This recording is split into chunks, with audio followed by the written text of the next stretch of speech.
Welcome to the Write Your Own Story podcast. I'm your host, Betsy Leonidas, and the founder of the Write Your Own Story company. Girl, I can tell you right now, you are definitely enough.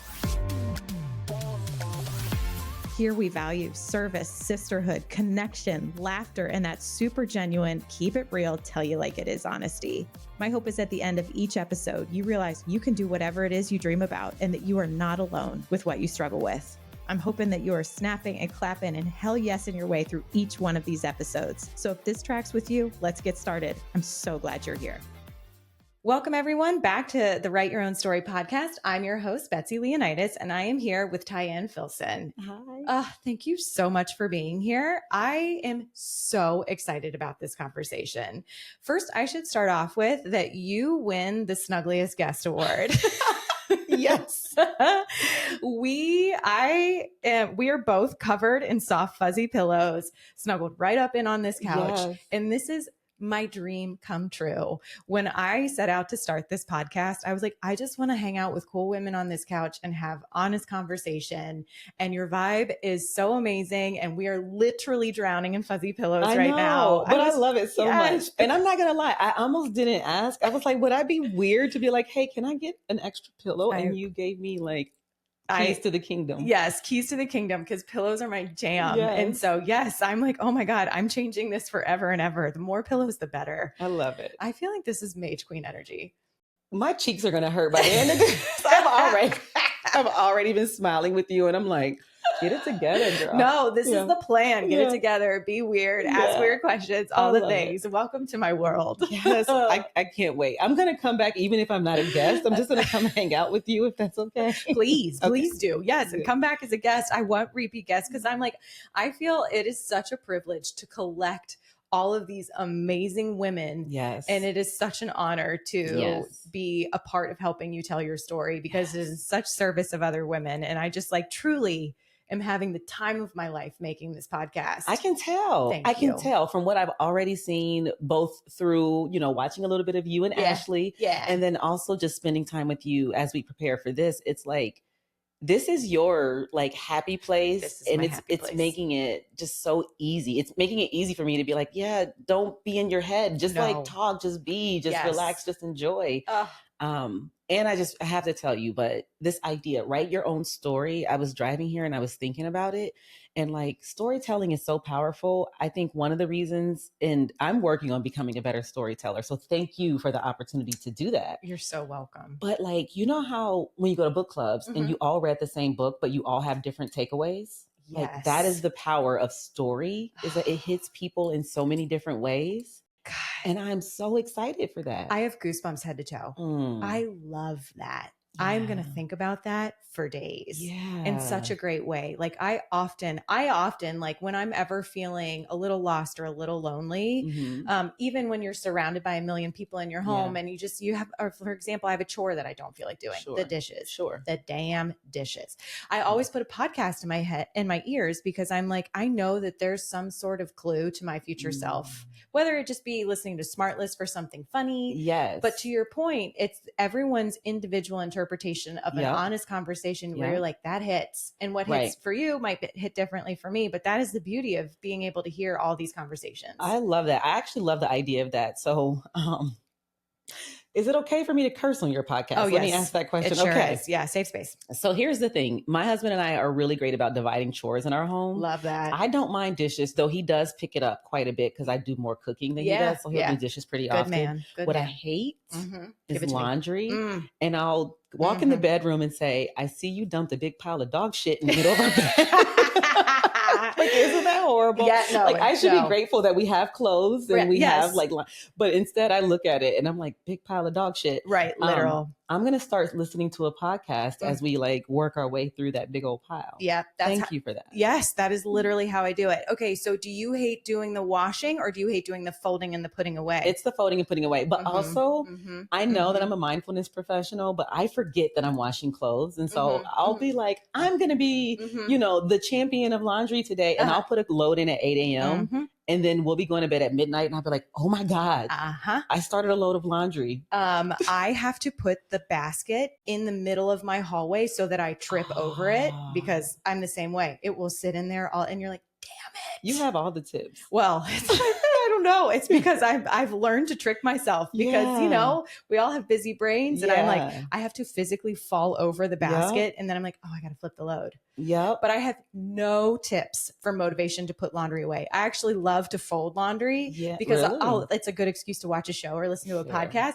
but putting it away, I would rather do anything else. Maybe I would honestly rather put the dishes. Okay. So we found your order of operations, if you will. Yeah. Right. Amazing. Everyone's got those chores where like, I just don't want to. And you can still be so grateful for having clothes and having dishes and having food on the table and still hate to do the chores. Both and. I love both and. You've said that a couple times. I do too. I know. I don't like to choose. It's like, it's all of it. Yeah. It's so good. Don't make me choose. So today's episode is all about going inward to go upward. And I found that as part of your messaging and I was like, damn, that's good. Yeah. So I have understood you to be, so what's cool is that you and I have orbited. And Ashley, who was my previous guest, was like, you need to meet her. And here we are on the couch already. And I'm just so grateful. I know. I am grateful for that because first of all, one, shout out to Ashley. I really appreciate her. I got to work with her very closely and I just always had so much respect for her. She's such amazing. A badass. Totally. She's so intelligent, but she's so kind. So kind. I don't know why I put the but in there. It's not like you can't be both in all three of those things. A lot of people aren't. Maybe. Yeah. Right. So it's like somehow she just mixes it all in and makes it look so graceful, but she's also just very honest. Yes. I love her authenticity. Yes. I've had so many people reach out after that episode. Ashley, I know you're listening. Yes. Being like, she's the best. Yep. She was my favorite boss. Yep. She was my favorite person to work with. I have goosebumps just telling it. So my heart's like exploding. I can feel it. Yep. So she deserves all the shout out. And, you know, a lot of times we all need to just remember that like to think the thoughts that other people tell us, you know, I'm like, okay. Oh, that's good. So Ashley, write all that down. Yes. Play it back. Put it in your folder. Do you have a folder for like job well done or I'm the shit kind of folder? Yep. It's the heart emoji with the stars on it. Yes. That's what I title my folder. And when people send me nice messages, I legit screenshot it and throw it in that folder because I'm like, sometimes when you're like, what am I doing? Or I've lost my way. I'm like, go back. Go You're look in at there. The folder. Check it out. So it's funny because now that I'm going to start writing myself mid-years and end-of-year reviews. Oh my God, that's a genius idea. Because that's when I used to like go into it. But like now being my own boss, like I don't do my own end-of-year review, but I'm going to start and I'm going to create a folder. Yes. With emojis actually, because I like that idea. You know what we should do? We should review ourselves, but then we should go to coffee and share our reviews to make sure that we do it. No, seriously. Yeah. Okay, we got to make a plan. I'm so serious. Accountability partner. Here we come. I love this. Oh my God. I love this. Okay, you are my people. I feel like this podcast is going to be a long one because I'm like, she likes tangents. Me too. Yep. So what we both geeked out about in prepping for this was really around the promise of the episode or the intention of the episode. For those who listen often, that's kind of how I like to start everything. And I'm going to read this right off my little production board because I loved it so much. I want to make sure I get the verbiage just right. But really, it was less about a promise and an intention. I think you're going to feel all of that all the way through. But we came up with this dedication. You came up with it. I wrote it on the board. So now it's a we statement. It is. It is. But this episode is dedicated to the people who feel like they don't quite know themselves, but wanting to do the work to live a more authentic, joyous life. And that people who don't quite know themselves, I feel that deeply. Yeah. I think that's way more common than anyone would ever admit. I think that's the important part, right? Is that like, I think about the moment or at least the phase of my life when I was in, when I looked in the mirror and I said, who are you? Yes. Who are you? Yes. And I couldn't answer the question. And do you know, I've referenced this movie twice now in the past 2 weeks, which means I need to go watch it. Yeah, same. Julia Roberts, one of my favorite actresses. Same. Runaway Bride.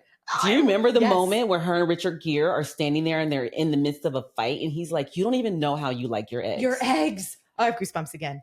And I was like, oh shit, that's me. Yeah. That is me. Where like, it's not that it was being inauthentic. It's like what was true about me at that time of my life when this really hit me was that I found myself shifting into the pleasures of like the people I was dating or the friend groups that I was like wanting to get closer to. It was like in the spirit of connection. Of course. Right. I wanted to shift in order to fit with, to be accepted and loved. And so much so that I couldn't recognize myself. I think so many women, myself included, identify with that. I call it shape-shifting. It's part of people pleasing. You're just like, you know, and also like so many of us are like open to exploring. I'm like, I mean, I like my eggs scrambled, but like, you know, just being like, okay, I'll try what you like. Yeah. But then so to your point, never really connecting with what is it that I like. Yeah. How much of this is me choosing to be in your space and joy versus assuming that it's my space and joy? Ooh, girl. It's two different things. Damn. Yeah, it is. Right. God, that's good. And it was in my like 30s, early 30s. I was in this relationship. I'm grateful for it now, but it was awful. By the end, it was awful. Yeah. And I just could not recognize myself. Yes. And I was doing yoga at the time. Ooh. And yoga is what helps you go inward. That was my first journey inward. I'm going to literally go book a yoga class. You should. You should come do yoga with me. I would love nothing more. Truly. More classes are coming. I can't wait to like put more of these out into the universe. Okay. Noting. But it's like, I was doing yoga. I was in therapy, which was really important. Absolutely. It's crazy because we actually had broken up, but we were still living together. Oh God, that's complicated. I didn't have the heart to say, you gotta go. You gotta go. Like we moved to a new state together. Oh my God. And I felt responsible because he moved for me and I didn't know how to say go. And like my therapist really helped me navigate that time and to also start to ask myself, like, what do you like? Who are you? Oh my God. I couldn't answer those questions. And to your point, I think a lot of people and a lot of women can relate to that. Yes. And it's not because we are trying to be fake and phony. Yeah. It's because we are just moving through life doing the best that we can. Yeah. And we wake up one day and we look in the mirror and say, who is this person looking back at me? Yes. And then my people in particular are the ones that want to do the work. Yeah. And it's okay if they're not ready yet. I have no judgment. Truly. No judgment. Yeah. But if you're in this place where you don't recognize yourself and you're ready, because it's hard. It is hard. To do this work. It feels uncomfortable. Yes. There's probably a bit of shame, which I would have never said before. Shame is also such a secret common thing. And it's like, oh man, you feel bad and you feel bad about yourself. But that's what the safe space is about, is like being there to work through it and knowing somebody else is right there with empathy and care to be like, you're fine. Like you're still great. Even if you don't have this super clear picture of yourself. Yes. You're still an amazing human. Truly. Those are my people. I want to work with them. I want to spend time with them because I'm still like this, all of this story that I'm telling you was more like 12-ish years ago. Yeah. I'm still peeling back layers of myself and being like, you know what? I don't like that anymore. Yeah. I've changed. I've shifted and owning that. So anyway, I feel like I went on a tangent. Yes. I'm here for it. Those are my people. This is a safe space for tangents. Thank you. And I love that I feel like I could talk about this for hours, but like, I feel that women especially, but maybe men too, I'm not a dude, so I don't know. We do this kind of shape shifting and people pleasing, because it's honestly so often the easier path because you get the positive feedback and the receptivity and the acceptance. Yeah. We're also conditioned that way socially. Yes. And so sometimes you just take until your 30s or 40s to look up and be like, where did I go? Right. And I feel like I'm still in that zone of like, you know, you so often are so defined by motherhood or so-and-so's wife or husband or partner. And like, I've, you know, I kind of identified as like this divorced person. And I'm like, that's not me anymore. I'm just me. Fair. But I do feel like I'm in this zone of like reconnecting to in this new chapter of my life. Like, who am I? Right. What do I love? Right. I love being a podcast host. I love telling women's stories. I love to paddleboard. Right. I love to hang out with my kids. But like, there's still, to your point, I'm peeling back all sorts of layers, being like, Yeah. Well, you know what is important about that too, is that you've entered into a new phase of your life. And so who you are is evolving with that phase of life. Totally. Right. It's not always that you've denied it. It just wasn't present before, you know, I don't know. Maybe you paddleboarded before, you know. Yeah. But I put it away for a long time. Sure. And probably in service of something else that you love. Truly. Yeah. Right. And so it didn't make it less true and it didn't make you less authentic. It was just kind of like, you had to make choices and shift things at the time. And now you get to shift new things and through an unfortunate situation, obviously. Yeah. But at the same time, even those roads, those paths and those journeys. I'm just going to keep hitting this mic. Oh, it's all good. Yeah. But yeah, even those things have a way of like leading us into new spaces that can be a positive light despite a really challenging situation. Truly. And like I've found, you know, in any challenging situation, there's, it's like in darkness there is light, truly. Or like a door closed is always another open. And that's the duality. It's the both and. And it's the both and. And that is like one of the most beautiful things about life. And so as much as I like, sometimes I'm like, who am I? Like it is, as to your point, uncomfortable sometimes because you're like, good God, I'm 42. I should know. But I feel like maybe I'm just going to write in pencil forever because you ebb and flow. And I like that. Write in pencil forever. Let it continue. I heard you say something about like editing life. Yeah. And so giving yourself permission to continue to edit. Yeah. Continue to edit. Right. Write in pencil. Yeah. Ooh. It's like, I don't know. I feel like, or like be cool with scratching it out or whatever. But like, I don't think you're the same person forever and ever. Yeah. Whether it be life circumstances or just evolution or whatever. I agree. I agree with that entirely. And, you know, ironically, and I'm sure we'll get there, but I've got a tattoo on my right arm and people can't really see it. This tattoo came as a result of a huge loss that I had. So I got the tattoo when I had the loss. Yes. And then I got to another phase of life and said, I think this tattoo has served and I'm okay to go through the work and the process to remove it. It didn't work perfectly. Yeah. And I'm also okay with that part. So now I have like a shadow of a tattoo but it also represents a transition of my phase of life. And so to your point, be okay to scratch it out. Yeah. It's like, it's a bit of a scratch out. It doesn't scratch out that experience in my life, but that tattoo was so important for me in my 20s and probably in early 30s. And then it was like, this tattoo has done what it was meant to do. And you can still see it. And that part is okay too. There's something super powerful about it just being like the shadow too. Just to be like, to your point, like that experience doesn't go away. But like who you are out of it has, you know, that's the light. Yeah. Now, not to say I won't ever cover it, but also it'll always be there. Yeah. Actually, I just thought I have a tattoo idea that I'm thinking about. Ooh. I thought I was going to put it on my forearm. Yeah. But I'm like, maybe it goes up there because it would be like a beautiful evolution of that space and what that space means. I love tattoos. Tattoos and tangents. Apparently. Same. Oh my gosh. Okay. So let's pause real quick. And I would love for you to just give a quick rundown bio. Tell us about you. Yeah. We're already in love. But let's just talk about, give us a quick hit of like who you are. Well, when you said we're in love, I meant like we're in love. Yes, I mean, sure. Yes, we are in love. Yeah. I'm like, I know right now. I'm thinking like, oh, whatever. Anyway, quick bio. I always get weird. And I told you that I get weird with this part because it's like, where do I start? I love asking people for their bios because it makes people so sweaty. And I'm like, this is the only part where I'm like, I like to watch people squirm because it's so hard to talk about yourself in like a rundown list kind of way. And so, I'm going to, be messy.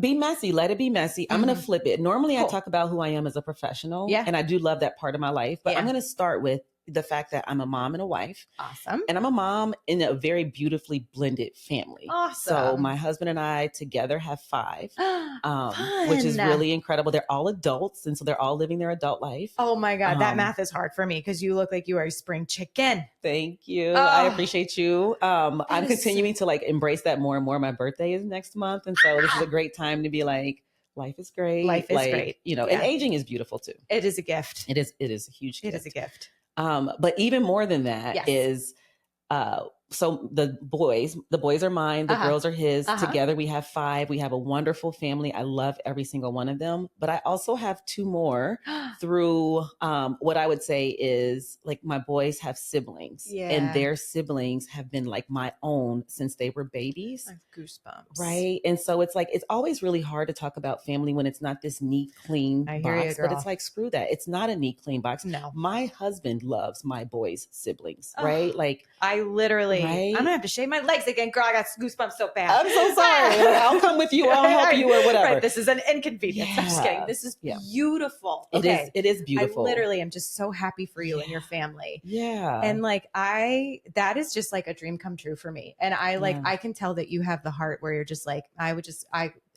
it has infinite capacity to love people. It does. Yeah. And so I don't know if you've ever read The Mastery of Love, but it's a great book. Don Miguel Ruiz, same person that wrote The Four Agreements, wrote The Mastery of Love. Yeah. And he talks about that, like the infinite capacity to love. And I think it comes out in my bio. So I'm going to make sure that I come back to that. Tangent on your bio. I was going to go real far and I was like, don't do that. But yeah, so love, like I am love. Yeah. I feel like my company is Love, Strength, and Fitness, LLC. Mm-hmm. I'll come back to the company after I talk about the personal. Deal. But so I'm a mom. Mm-hmm. I'm a mom of many, but my boys have been my inspiration and my motivation from the very beginning. Mm-hmm. My girls and my bonus kids in this other space all fill me with love, and I love to like love on them. And honestly, we're just all connected. Yeah. My husband is a godsend. We met later in life, and so we've been married. It'll be 6 years in August. That's awesome. We were already in our mid to late 30s when we met, so we were already pretty set in our ways, and honestly pretty okay with our own individual mess. I love that. And we've just grown in this space of like, not that it's always been easy, but like it's always been real. It's always been real, and it's always been very committed. And so I'm just really grateful for him. That's super inspiring. In my life. It's incredible. I mean, there was a time where I didn't know if I'd ever get married. Yeah, that's what I'm like, what you have sounds so wonderful. Mm-hmm. And I am trying to enjoy and genuinely enjoy where my feet are. But, it's a cast of characters out there. It is. And honestly, it wasn't until I said, you know what? I think I'm okay if I don't ever get married. Mm-hmm. And then we met and I was like, oh shit. I think something might change. I'm toast. Yeah. Oh, it's so awesome. So he's awesome. I would love to meet him. I hope you do. We're going to have to hang out, I would drinks, love that. whatever. I want to meet your 99 kids. I know, right? I love this. I will. They all live in different places, but we can get them all, or maybe on a big Zoom. Right? We'll just Zoom. Yeah. That would be amazing. I love that. So family's super important. I have a very, very close family network. So I call myself, I say, I'm an auntie, I'm a sister, I'm a cousin, I'm a daughter, a granddaughter. Like I'm a confidant. Some of that is in my bio. But I'm in a sorority, which means I have a lot of sisters. Oh, yeah. Right. And it's just like relationships are super important to me. Connection is one of my core values. Yes.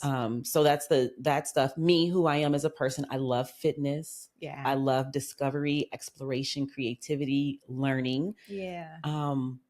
That's all of I can think of right now for the personal stuff. I love that. That's great. And I'm sure more will come as people hear how quirky and random I am. You'll hear more. You are my people. Thank you. Professionally, I spent 20 years in corporate sales, mostly sales strategy, sales analytics, sales, a little bit of media in a less traditional way than what a lot of people do now. But I guess it's all media. Right. Forever changing too. Yeah. Media is slippery. Media is slippery. It means a lot of things.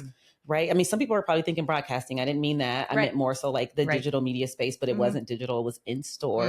I got to be responsible for Kroger's in-store media experience and how customers experienced media within the store. So that was really fun. I had an amazing team, worked with an amazing team. That's where I got to meet Ashley. Yeah.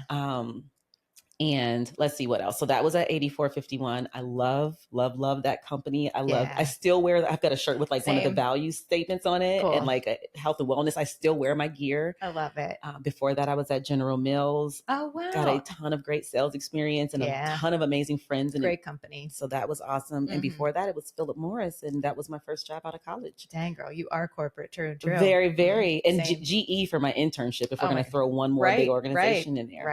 Right. So it's just like this beautiful bowl of like corporate experiences, lots of learnings, lots of challenge. 7 years ago, I decided I didn't decide. Me and my husband got in an argument about entrepreneurship. And I said, I don't want to be an entrepreneur. Imagine, fast forward. I know. Whoops-a-doo. Right. And he said, but you love yoga so much. And I was like, I know, but just because I love it doesn't mean I want to do it for a living. Yeah, that's right. Fair. And we got into this whole debate. And then I knew he was right, because what I was actually afraid of is getting my certification, because I was afraid of like standing up in front of people and talking for an hour. And now I stand up in front of people and talk for hours. I love that. But like yoga helped me find myself. Yoga helped me connect. Yeah. So that's where Love, Strength, and Fitness came from. I keep looking at my cup because it says like Love, Strength, Fitness. Yeah, it does. So that's a reflection of my yoga journey first, and also what I hope to inspire in others. So self-love, mental strength, physical fitness. That's amazing. And that's how I found yoga. First the fitness, I wanted it hard, hot and sweaty. I wanted to. I love hot yoga. I do love hot yoga. Over time, I love yin and restorative too, and all the stuff in between. Okay. Helps you slow down. Oh, I need that. Helps you check in, helps you take care of you, and it's a great cross training. Oh, okay. So. Sign me up. Yeah. I'm into it. I want to like bring my own lavender towel though everywhere I go to a yoga class, because I had that once at Body Alive and I was like, there's no turning back from this. Yeah. That's a good point. People love the lavender towels, the little rub. Whatever. I know. I'm like, yeah, sure, I'll work, but I'm here for the towel. I know. Well, good. But you earned it. That's in your Shavasana. You've earned that. You get to rest. You get to be still. You get to enjoy. So, and I really do enjoy the work. But I'm like, once you're like, I'm close to the towel, I'm close. I don't know what's so magical about it, but it's so lovely. The work is so that you can actually enjoy the rest. Yeah. So that's the beauty of it. I need to go to more yoga. Yeah. For sure. Oh, just know that you have an invite. I'm coming. Also, anywhere that I'm at or that I know of, I'm happy to like make recommendations. Yes, please. And I'm bringing my bestie Laura. She is also such a yogi. Amazing. Yeah. Yes. The more the merrier. Okay. Sure. Yes. I'm so excited. Is there anything better than when someone asks you where you got something and you're like, Amazon, can you believe it? It's like when someone says, oh, I love your dress, and you get to be like, it has pockets. I love Amazon because I can experiment with trends and activewear and fashion, beauty, and anything else I really want without having to break the bank. If you're like me and you get a little bit sad, okay, maybe more than a little bit sad, when there's no package at the door, then you are my people. Also, I think we might need help. But until then, visit amazon.com/shop/write your own story co, or click the link in the show notes to shop all my faves in fashion, beauty, home decor, organization, and more. These are treasures you're not going to want to miss. I love your bio. And I think that, I mean, I so connect with you on the like corporate girl who, I mean, like I loved it. I loved everything about corporate. Yeah. And then one day I was just done. And then I dabbled back into it. And then I was like, just kidding. I still am forever grateful for all my corporate experience. I feel like it shaped so much of my confidence and my intelligence, my love for working with other people. There's just been so many great experiences about it, but I truly am like so happy being an entrepreneur. I love that. What a great bio. And so really like when Ashley told me about you, she was like, she's like a life coach. And I was like, oh, gimme. But I liked that your words were wellness, mindset, and leadership. And I think that, you know, at first I was like, okay, is this like corporate? But what I love and what I want to get into next is really around like figuring out and letting everyone listening know sort of who are your people. But most importantly, I just want to say thank you for being here. Thank you for having me. And seriously.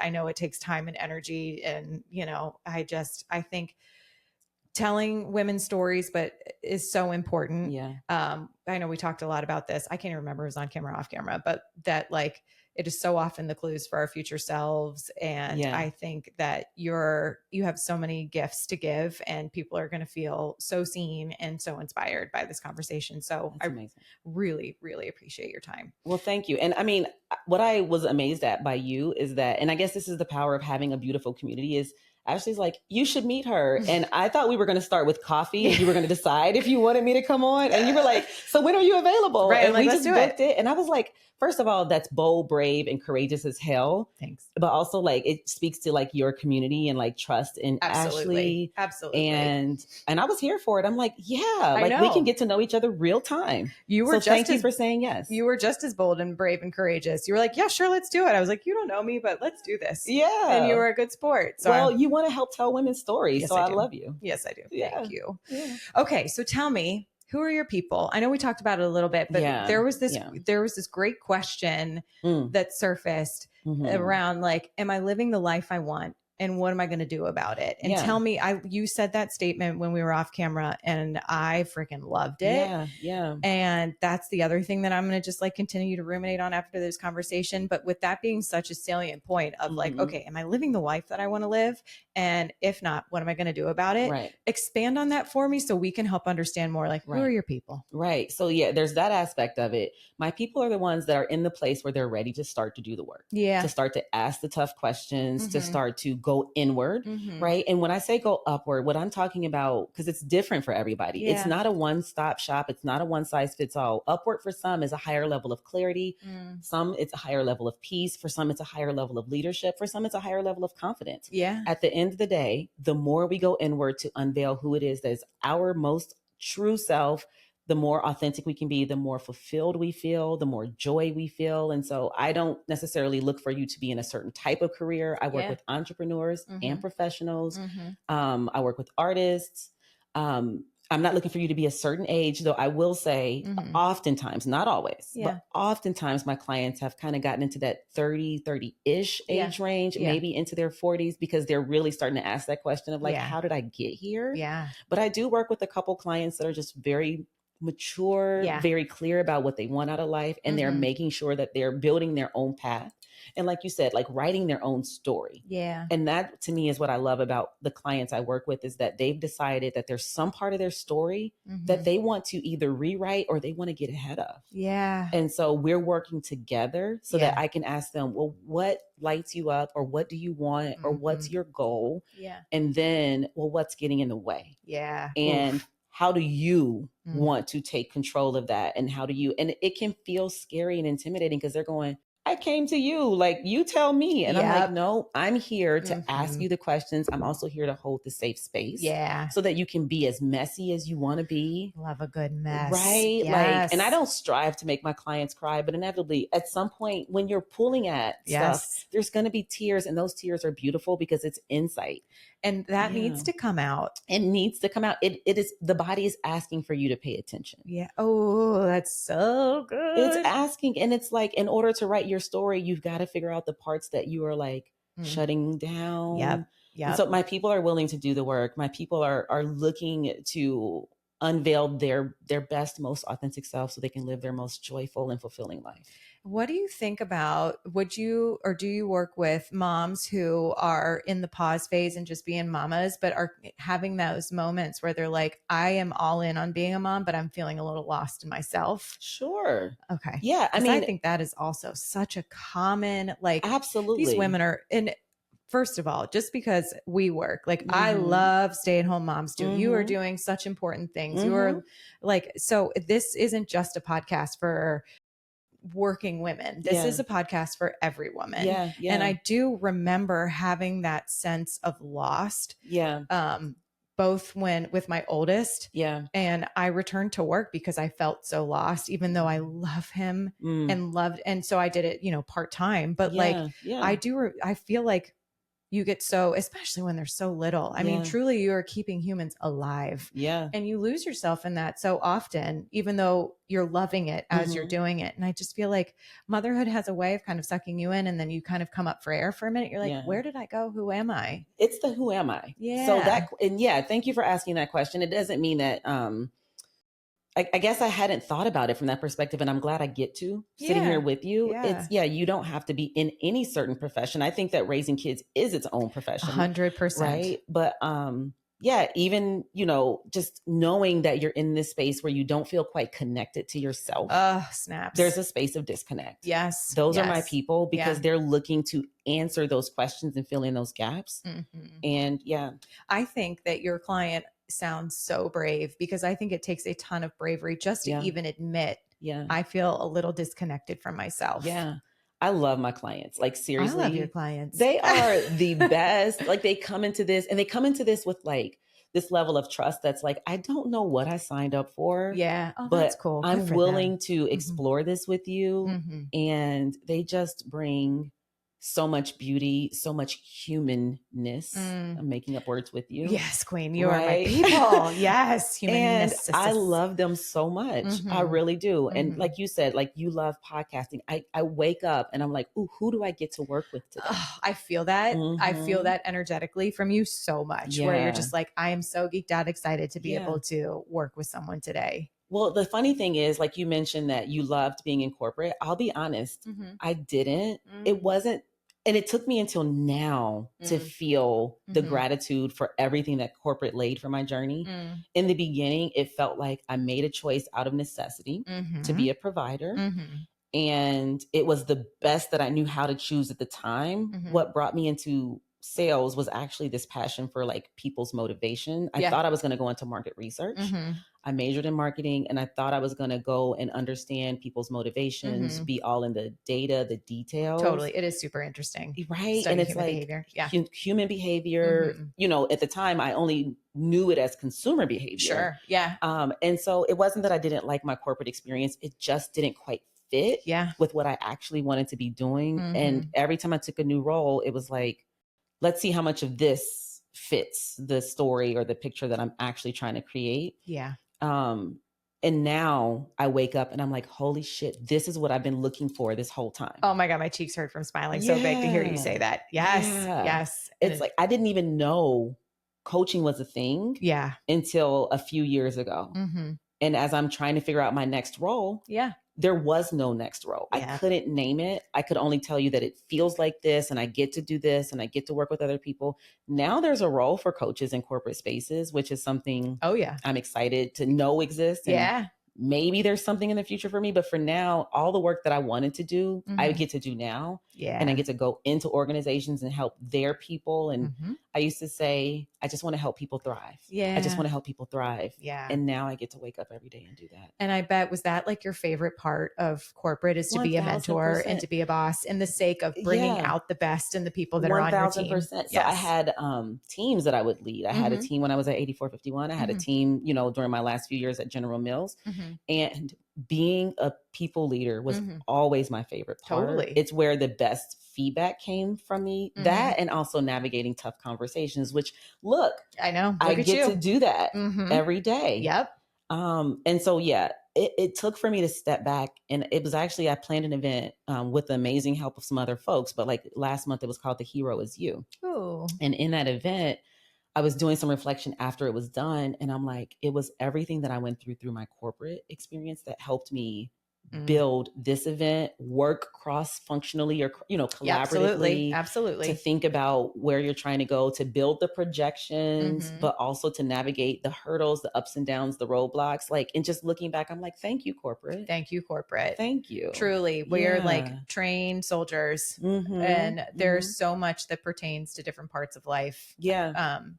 But it also comes with complications, and also, which is a whole nother episode. Like for me, I won't go too far down the rabbit hole, but what I'll say is I was constantly questioning, like, am I doing this right?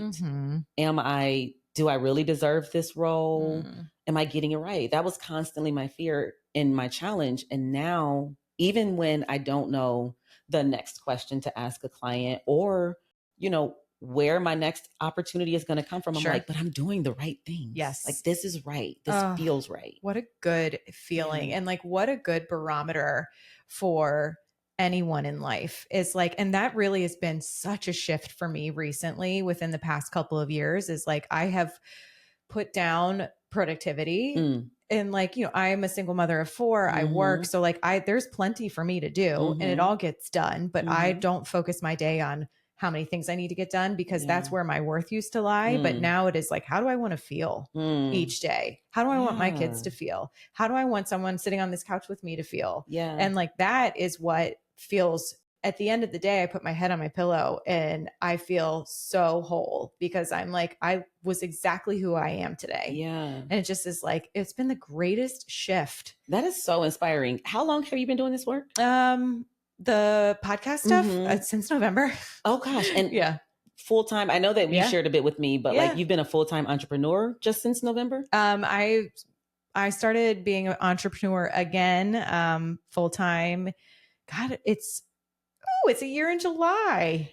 That is so amazing. Like the level of like just clarity you have. And I love that you've kind of like explored different things and gone back and allowed yourself to like make adjustments. Edit. Edit. Like you said, right? Edit. Yeah. And I say that, and I'm asking because I think there are plenty of days where I'm still measuring myself by like how much of my to-do list did I get done. A lot of days. Yes. And I'm starting to shift into what feels like the right energy for my day. Also the right energy for the end of my day.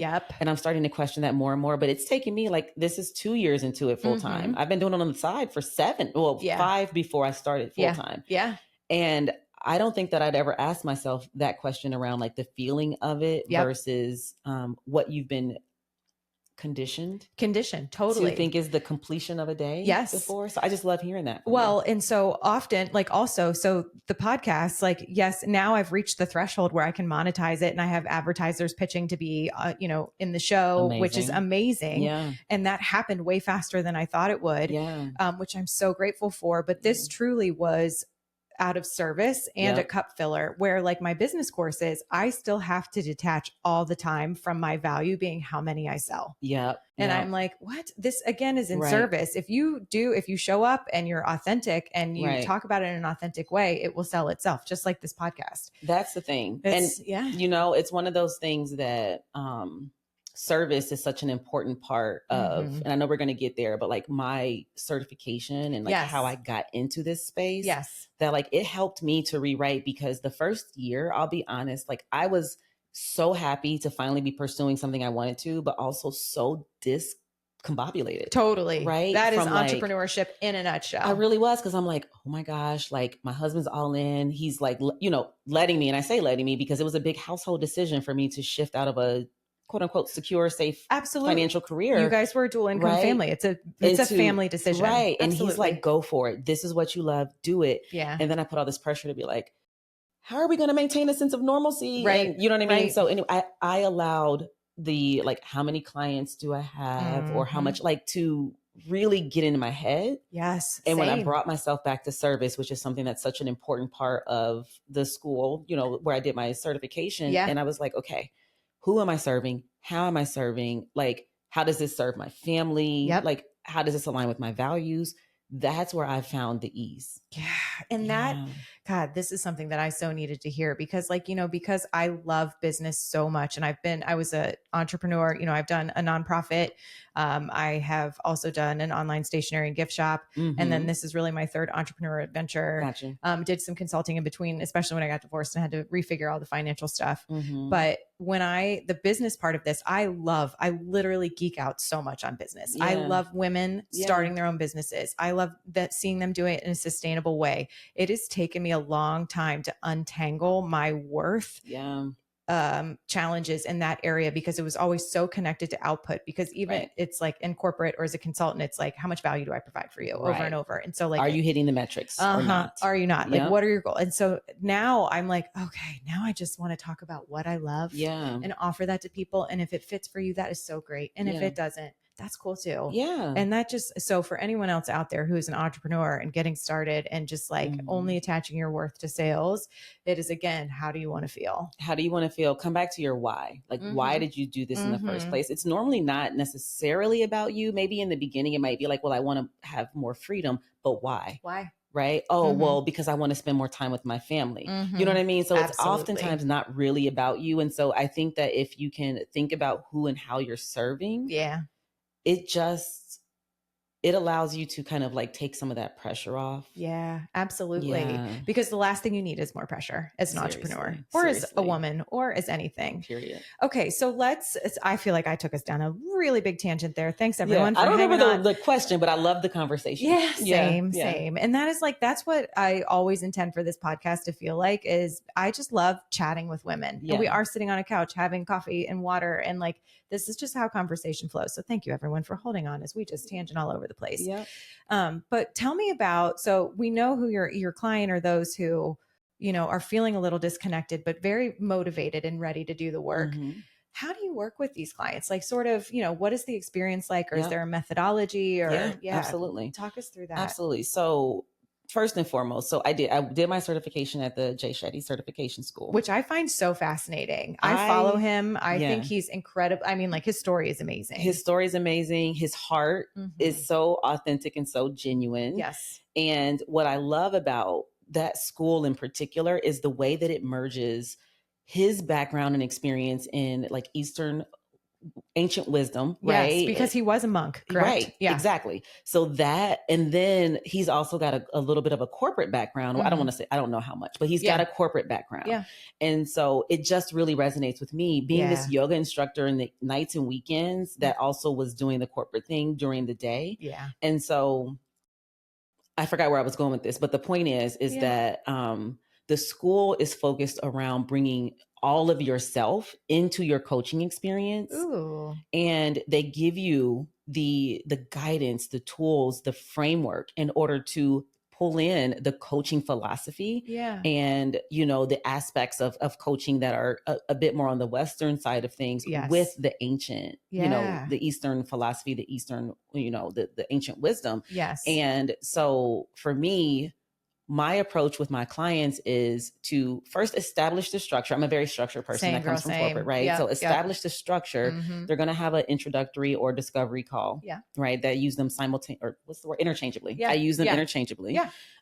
That's a chance for us to do a vibe check, to just make sure we're a good fit to work together, because it's okay. Like, just like in yoga, where my teacher, I love her to death, she said, you will not be everybody's yoga instructor, and that's okay. Oh. Not everyone that walks into that yoga studio is going to vibe with you. Yeah. And that's okay, because it gives them a chance to find somewhere else where they vibe with, and the people that vibe with you will stay. That is a life lesson. Right. That applies to anything. Everything. And it just gives you so much reassurance and so much like to be permission to be authentic. And so same thing there is that you get the structure and you get the framework. And so I want to sit down with these clients and understand, what are their goals? What are their motivations? Mm-hmm. And if they're looking to, to go, to elevate, to go upward, whether it be through higher levels of joy or just living their life in a more authentic way. But they're willing to do the work to go inward, then I can sense that in that first call. And I can sense if they're willing to do the work. Mm-hmm. I'm very much about goal setting, and the school teaches you how to work with clients to like establish your goals, to, build action plans, because it's not, not a flip of a light switch. No, you've got to do the work. So I don't do short-term coaching. I have certain instances where I'm working with clients in a certain capacity, and that's different. But when it comes to entering into a traditional one-on-one coaching agreement, it is meant to be 3 to 6 months. We're working together, because we're talking about transformation. If you're trying to go from where you are today to where you want to be in the future, it doesn't happen in one conversation. We got to get into the tough stuff. Yeah. And so that first call is meant to understand, what is the stuff? Why do you care about it? And will you do the work? Yeah. And if you do, and if we're a good fit, then we enter into an agreement. It's usually 3 or 6 months. It can be like, I've got a client it's more of a 9-10 month commitment, because that's what was right for their goal. Yeah. And then we meet typically biweekly. Yeah. Sometimes weekly, but typically biweekly. Mm-hmm. And they're doing the work in the session. We're answering tough questions. We're identifying strategies. And then they're doing the work outside of the session. Yeah. They're either reflecting, they're putting something into practice. Yeah. They're observing. They're building the muscles for the thing that they said they want. Yeah. And then we do some sort of a check-in about halfway through. Yeah. It's like a great accountability. Yeah. Yes. It is. And sometimes I've had clients tell me, simply knowing that they were going to be talking to me. Absolutely. Is what created that kind of extra push, and I am one who likes to check in on my clients, but I don't ask them, did you do the thing? Did you do the thing? Because to me, well, not to me, this is a part of the teaching of the school. We're adults. Yeah. I'm not above you. I'm not your teacher. Like, we are adults. Yes. This is a collaborative experience. This is a partnership. That is beautiful. I'm not here to like lord over you, if you will. I'm here to walk alongside you. Oh, yeah. But in doing so, that's know that you're supported. Yes. I'm here to be the mirror. We often talk about it as like, I'm the passenger in the car. You're the driver. Ooh. I'm here to be like, I noticed you turned left when you mentioned you were going to turn right. Why'd you make that choice? I love that. Right. And to move out of that car analogy into like real life, I'll say to somebody, do you know you've used the word guilty 4 times in the past, 3 minutes? Yeah. Let's talk about that. Yeah. You know what I mean? So I'm here to be the person that's like observing the whole scene. Yes. So that we can bring to surface the things that are going to help people move forward. Okay. So tell me how what you do differs from like traditional therapy. Oh, I love this question so much. Good. Okay. And I'm going to take this right from Jay, because I've heard him say it so many times, and I just love the simplicity of it. Yeah. He says that therapy is about making sense of your past. Okay. Coaching is helping you build for your future. Oh my God, that's good. Yeah. They complement each other. Yes. They're great. One's not better than the other. They just work together. If that's appropriate for the client. Not every client needs or has a therapist, but many choose to, or many see that as an appropriate opportunity for their collective. So many growth. times what gets us stuck or lost is like the shackling to our past. And right. like right. no one wants to untangle it because it's in the past and we all just want to keep moving forward. Yeah. And it depends on what it is. So for some clients, it is really important that they're working with a therapist because there's something that's really getting in the way of their forward progress. Yeah. For others, it's like, hey, now that we know that that's there, that's insight for us. Yeah. And now let's figure out how you move past it. Yeah. Because I'm not here to like do the therapeutic work of resolving the past. Yes. I'm here to understand, hey, is that getting in the way of your future? What do you want to do about that? Yeah. Oof. Yeah. Again, you're in the driver's seat. You're responsible. I so wholeheartedly feel this way for the women that I coach business with too. I'm like, you are such a strong, capable person. That part. I am here to provide structure and to cheer you on every step of the way, but only you can get this done. You can get it done through your work.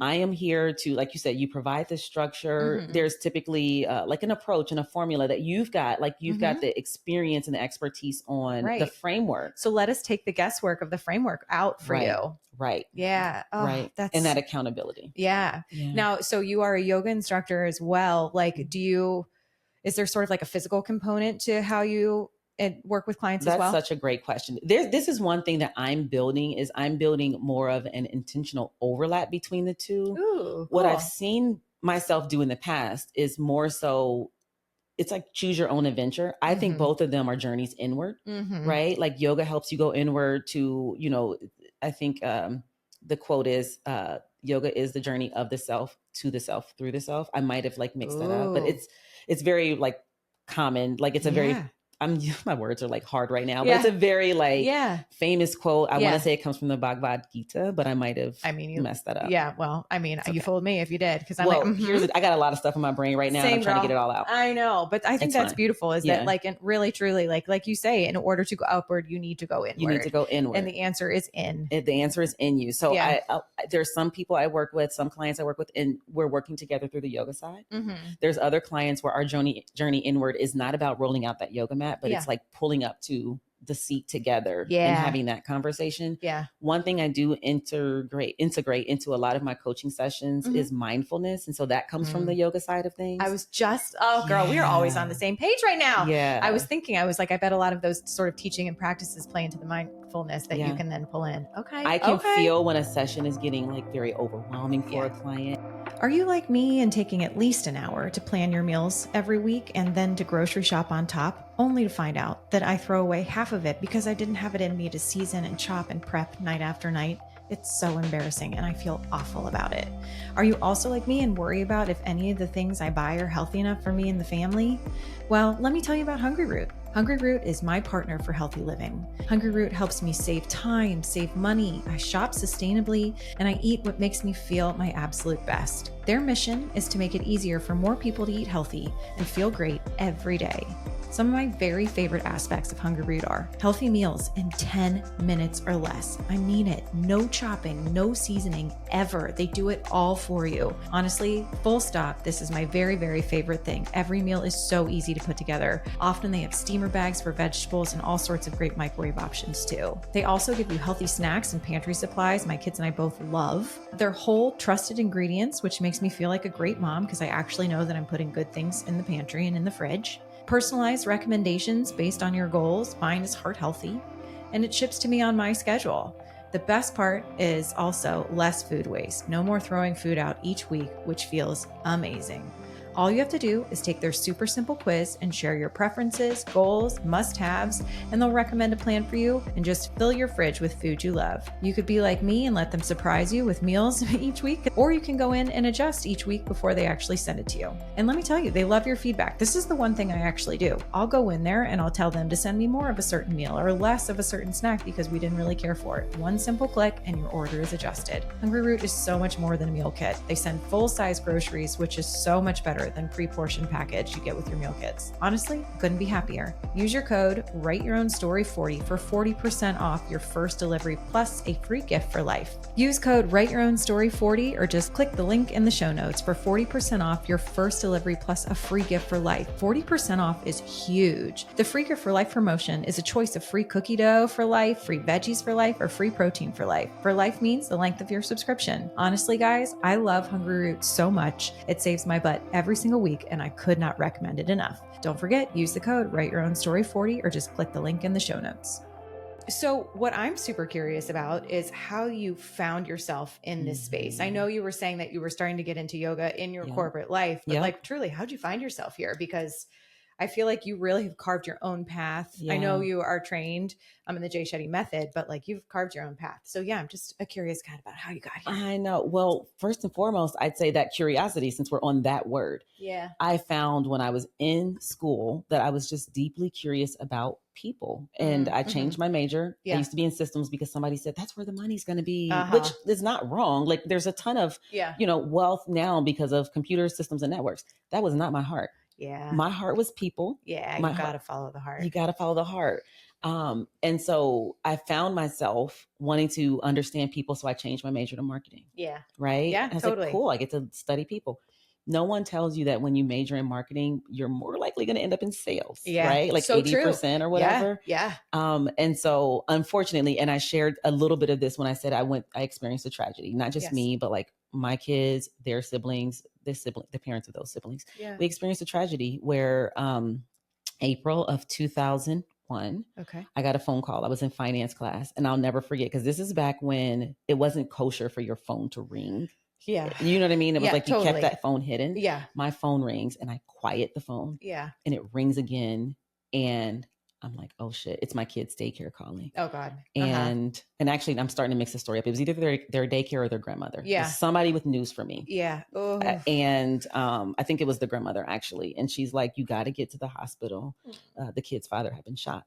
Oh my God. And I just remember I had went out to the hall to take the call. And I just remember like frantically getting my stuff together, muttering something about I got to go. Yeah. And the longest walk ever from the hall of this university into the parking lot. Like I went to Wright State. And so like if people are familiar, it's like nothing is close to the parking lot. And it was like the longest walk of my life.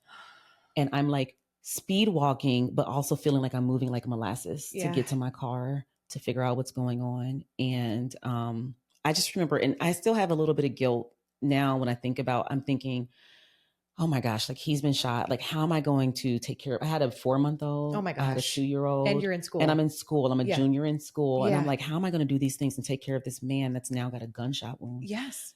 Never did I pause to think that when I got to the hospital, he wasn't going to be there. Oh my gosh. And so he passed away. And I actually hate when I use the words passed away because it was not that sorry, let me rephrase that. Passing away is not pleasant, but this was violent. Like he was shot and killed.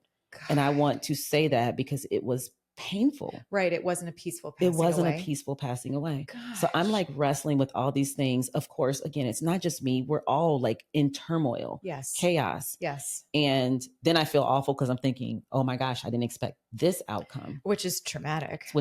It was the most traumatic, upending, terrible experience that I went through. And obviously others that were in that circle at the time experienced, the family circle experienced.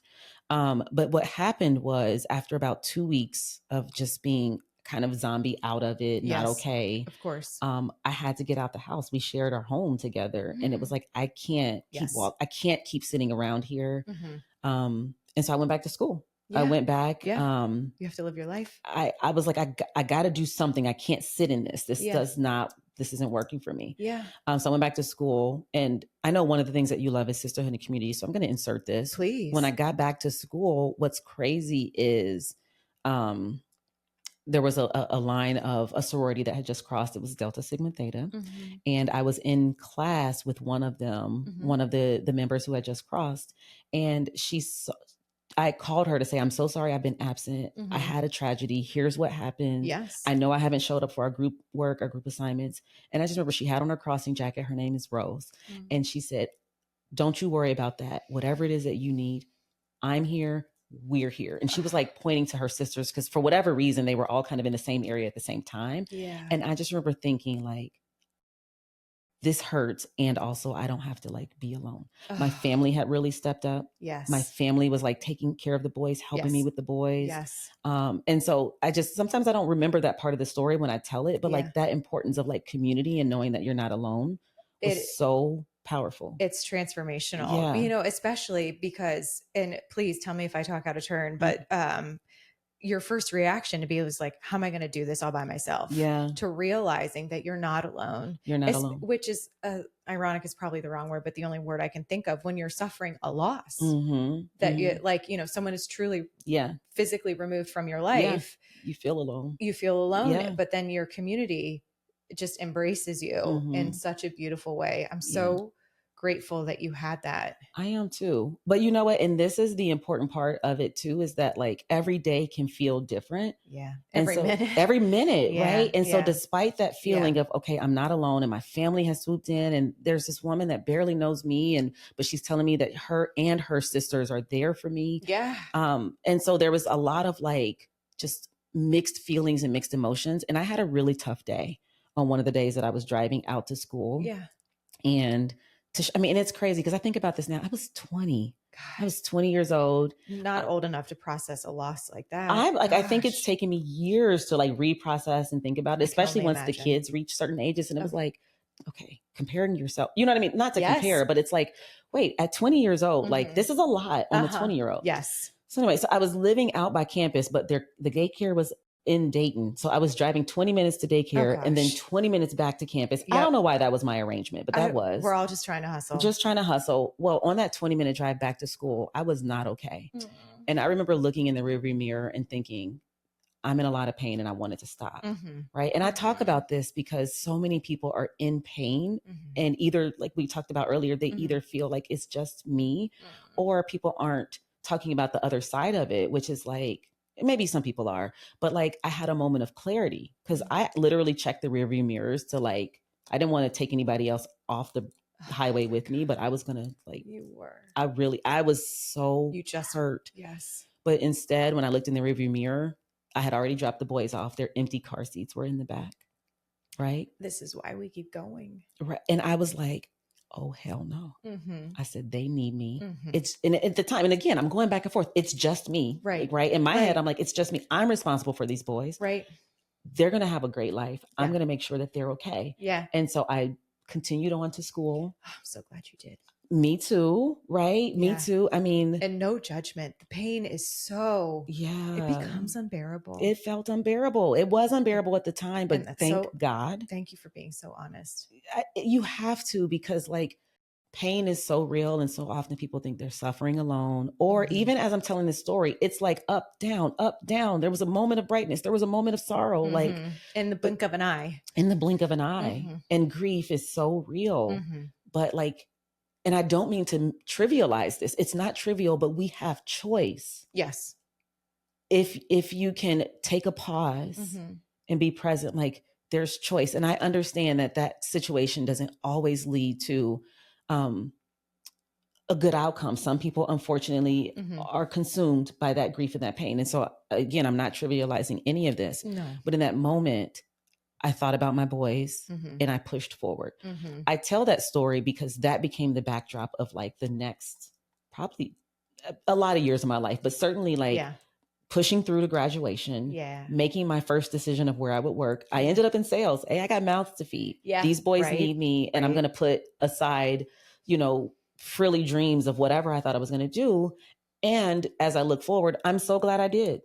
It led to a lot of beautiful learnings, a lot of amazing relationships. It led me to be the woman I am now. You know that quote that's like, I love this woman I've become because I fought hard to be her. I screw up quotes all the time, but it's something I'm like yes, that. That was literally it. Yeah. And so I tell that story because I never intended to be in sales, but I did intend to provide for my kids. Yeah. Right. Hell yeah. And I just had this level of like determination. Yes. And like, I think there's a thing too. I asked my husband a couple years ago, it's like, whatever happened to, let me tell a part of this story too. So I'm going to interrupt myself. Yeah.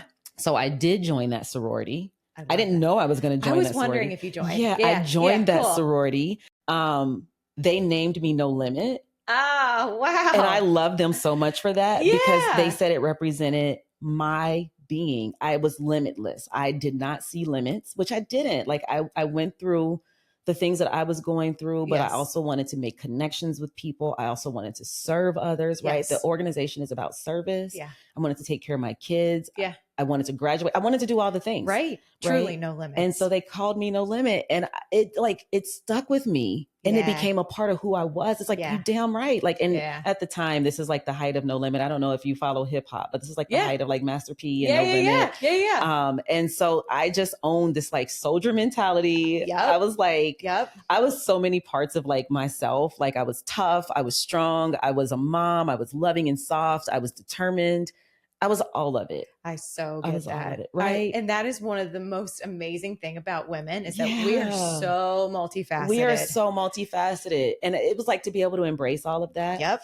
And I know this story is like going in circles. At 20. And who knew? Who knew this was going to be life? But again, I recognize now how much God brought me through, but also community and family and faith and the boys. Right. And then going through lots of ups and downs, learning lots of lessons. I don't even remember where I was going with this now. This happens a lot. I'm like, this is my favorite. I love when people lose their way because that means we're so deep in conversation. We're so deep in it. But this is really how you ended up where you are today and why you're in this work. Right. Thank you. Thank you. So like I chose the career paths that I chose because I needed to be a provider, but I was trying to find my way back to like consumer behavior or human behavior and why people did what they did. And that's how I ended up at 8451. Yeah, for sure. Because it's like all the data, all the science. Like I'd done, I loved General Mills for the brand and for the champion mentality. Yeah. And so I loved that, but it was still more sales than I wanted it to be. For sure. And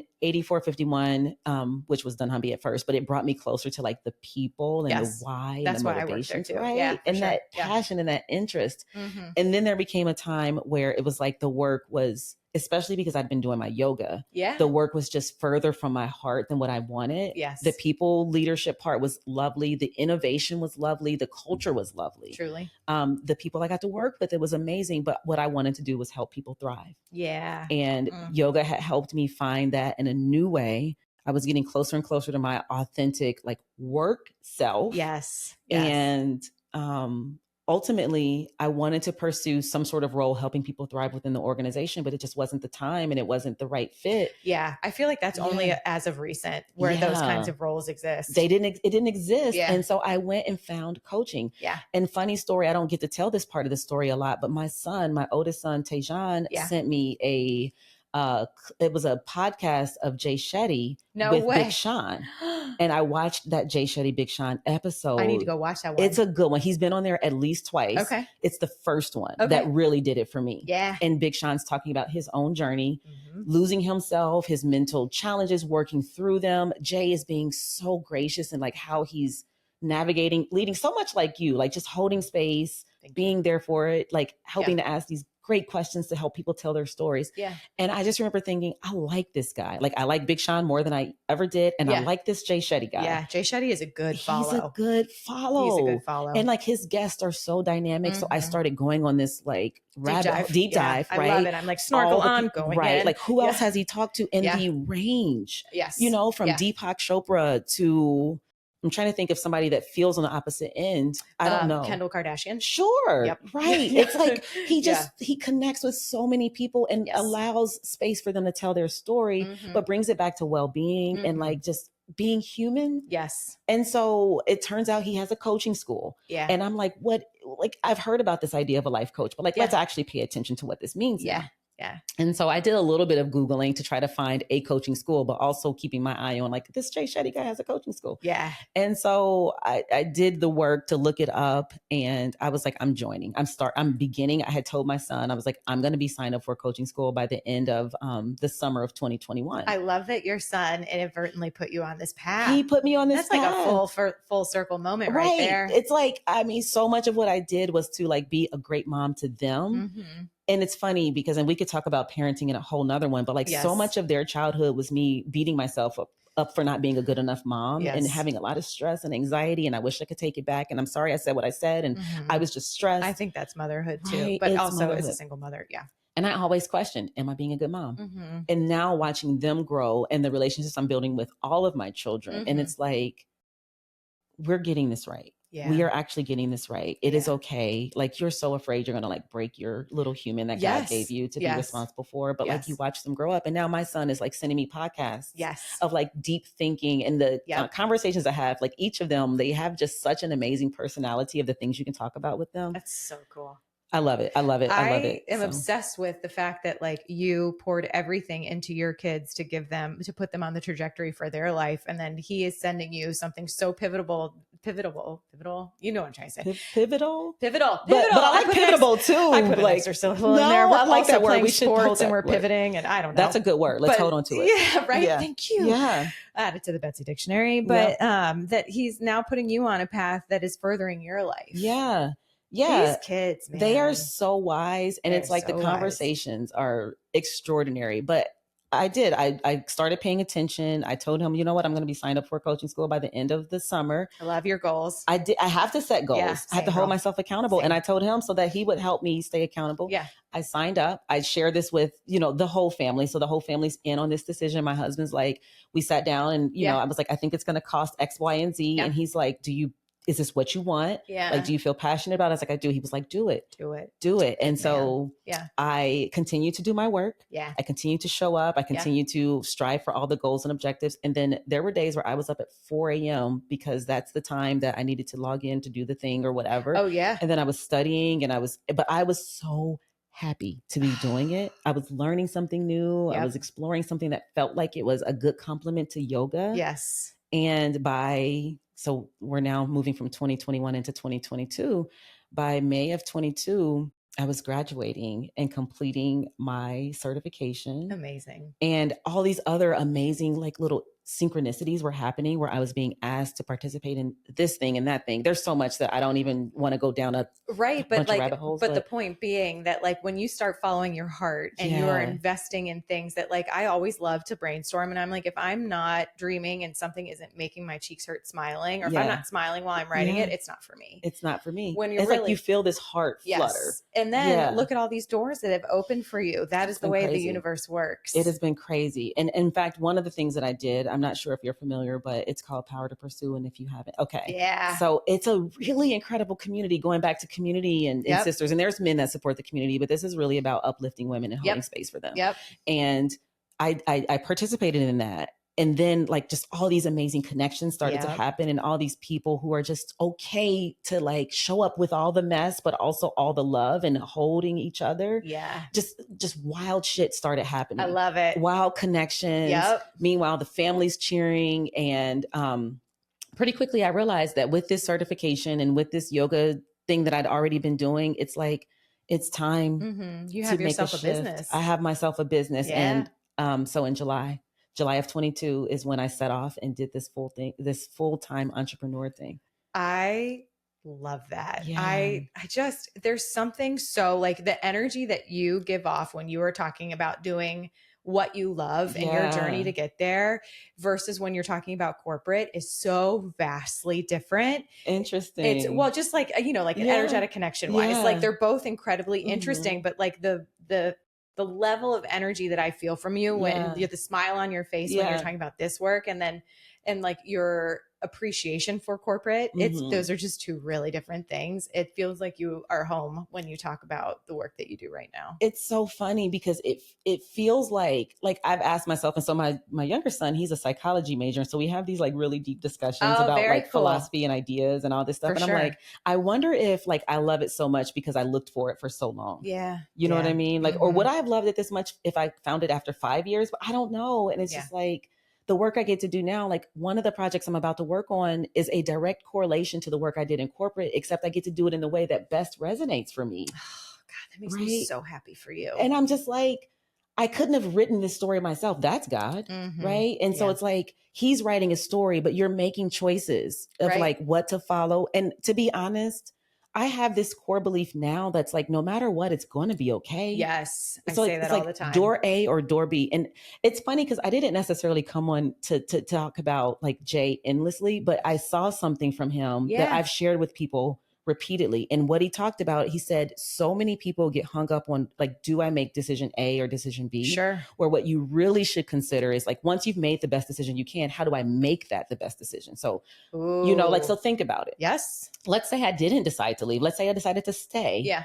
For another year or whatever. Yeah. Like, how do I make that the right decision for me at the time? Because that's the decision that felt right to me. So how do I put in the work to say, okay, I'm going to get the best possible experience. I'm going to, earn this income. I'm going to make this impact. I'm going to learn these skills because that's the decision I made. So make it the right decision. Or door B, I leave. Yeah. How do I make that the best decision? How do I network? Yeah. How do I build a plan? How do I use my resources? How do I use my skill sets? It's like, make the decision and then make it be the best decision that you can until it's time to make a new decision. God, I am going to think about that one all day too. That is so good. It's been mind blowing. I think I saw it from him maybe like, I don't know, 2 months ago. I don't know. It takes all the pressure off. Like just make a decision and do your best. Connect to your intuition, give it a shot, and then do your best. God, that's so freaking good because there are so many times where you're like, we can overthink about what is the right decision. And then we don't make any decision, which is essentially we're making a decision to stay the same or to just kind of like let life toss you around a little bit. And we've all been there. Yeah. No judgment. No judgment. But if you can make a decision and then do your best at it, like you will then have new insight and you will make a new decision if you need to. Yeah. Right. Yeah. Truly. That feels like writing in pencil. Yeah. Yeah. And it gives you a chance to be pivotable. Yeah. Pivotable. Totally a word. Be pivotable. We're going to be pivotable. Literally. That might be a tattoo. I'm obsessed. Okay. So when we think about, when I think about your clients and I think about this audience and I think about the experiences that you've had and the training that you've had, and so much of it, like you were saying, how you work with your clients kind of over longer stretches of time, because I feel like so often when we build new skills, which is essentially what we're building, new thoughts, new skills, new structures, new patterns. Sure. You have to kind of choose again. I say this a lot on the show. I was influenced by Taylor Swift, where she was saying often, she's like, you have to choose again. That old thought will come in. That old way of being will come in. Oh my gosh. To choose again. It could literally be minute by minute, second by second. Absolutely. What are some of the common that's a combination word, mindset shifts that you think women face or need to face? Or like, what are we seeing as commonalities for women in the community? Like one example might be like, we were talking about like, how do you take your eggs kind of thing? Yes. Like women need to connect more with, what is true to them, or what are some of the mindset shifts that you're seeing that feel that we could share with women just to kind of ruminate on? There's 3 that I can think of. Oh, that's good. Right? I was like, I had 2 and then you said something. I was like, oh, I got 3. Oh, that's impressive. Okay. Give it. The first one is going inward. Like so often women are focused on taking care of everybody else in their orbit. And I love that. And I commend them for that. But like, take care of you, make sure you're okay. And to me, that choosing again, is that what you said? Yeah. Choose again is, what do I need right now? And if it changes, choose again. What do I need right now? Ooh. What do I need right now? So that's like really being present. Be present. What do I need right now? Yeah. I need a bath. Yeah. Or, you know what? I need to go do something hard, hot, and sweaty. Yeah. Or I need a girlfriend, conversation. Totally. Or, I need to scream. What do I need right now? Yeah. I think that is so important. Oh, that takes you out of your to-do list too. Yeah. I love that. Sometimes it's like, I'll look at the clock and it's like, you got 12 minutes before a meeting. You can get this email out, or you can go sit outside on the front step and breathe some fresh air. Oh, yes. What do I need right now? And sometimes it's like, that breathing fresh air is a great idea. But like, if I got this email out, I'd feel like I won the day. Totally. Do the email. Other days, it's like, no, I need the fresh air. Yeah. It's the pause. It's the pause. Ask yourself, what do I need right now? Okay. So focus on you. Yes. What do I need What do I need right now? Yeah. That's one. The other ones are like kind of pure mindset things. One of them has to do with abundance over scarcity. Ooh, right? Tell me more. So abundance mindset is this belief that there's always enough. Like so often we feel like there's not enough time, there's not enough money, there's not enough love.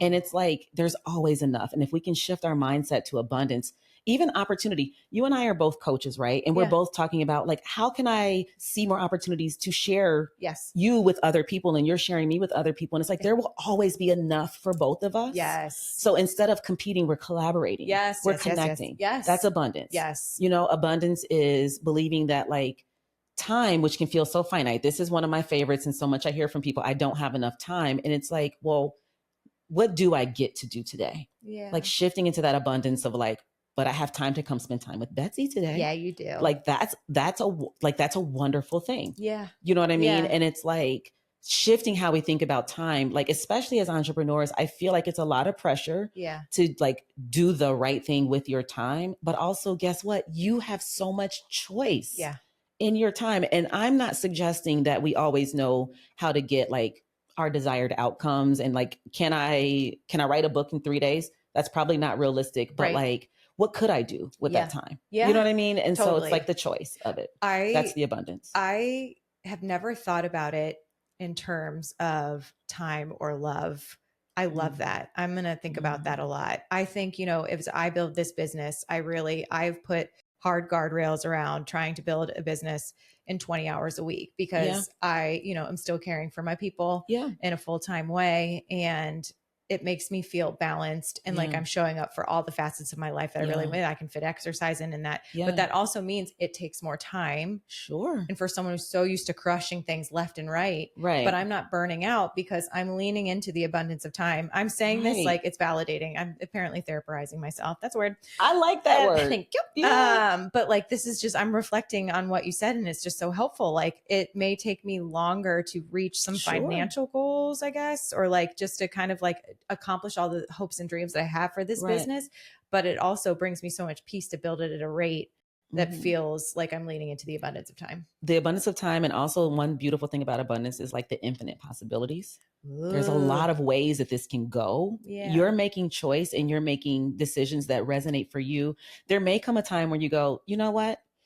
I'm willing to expand that to 25 because with those 5 extra hours, I can do this and there's more possibilities. Or you might go, you know what? There's a week where it's getting zero. Right. Because that's the right choice for what do I need right now? What do I need right now? Yeah. Oh my God, I love it. So it's like, it's just abundance allows us to see the possibilities, not the limitations. God. That's a choose again for me. Choose again.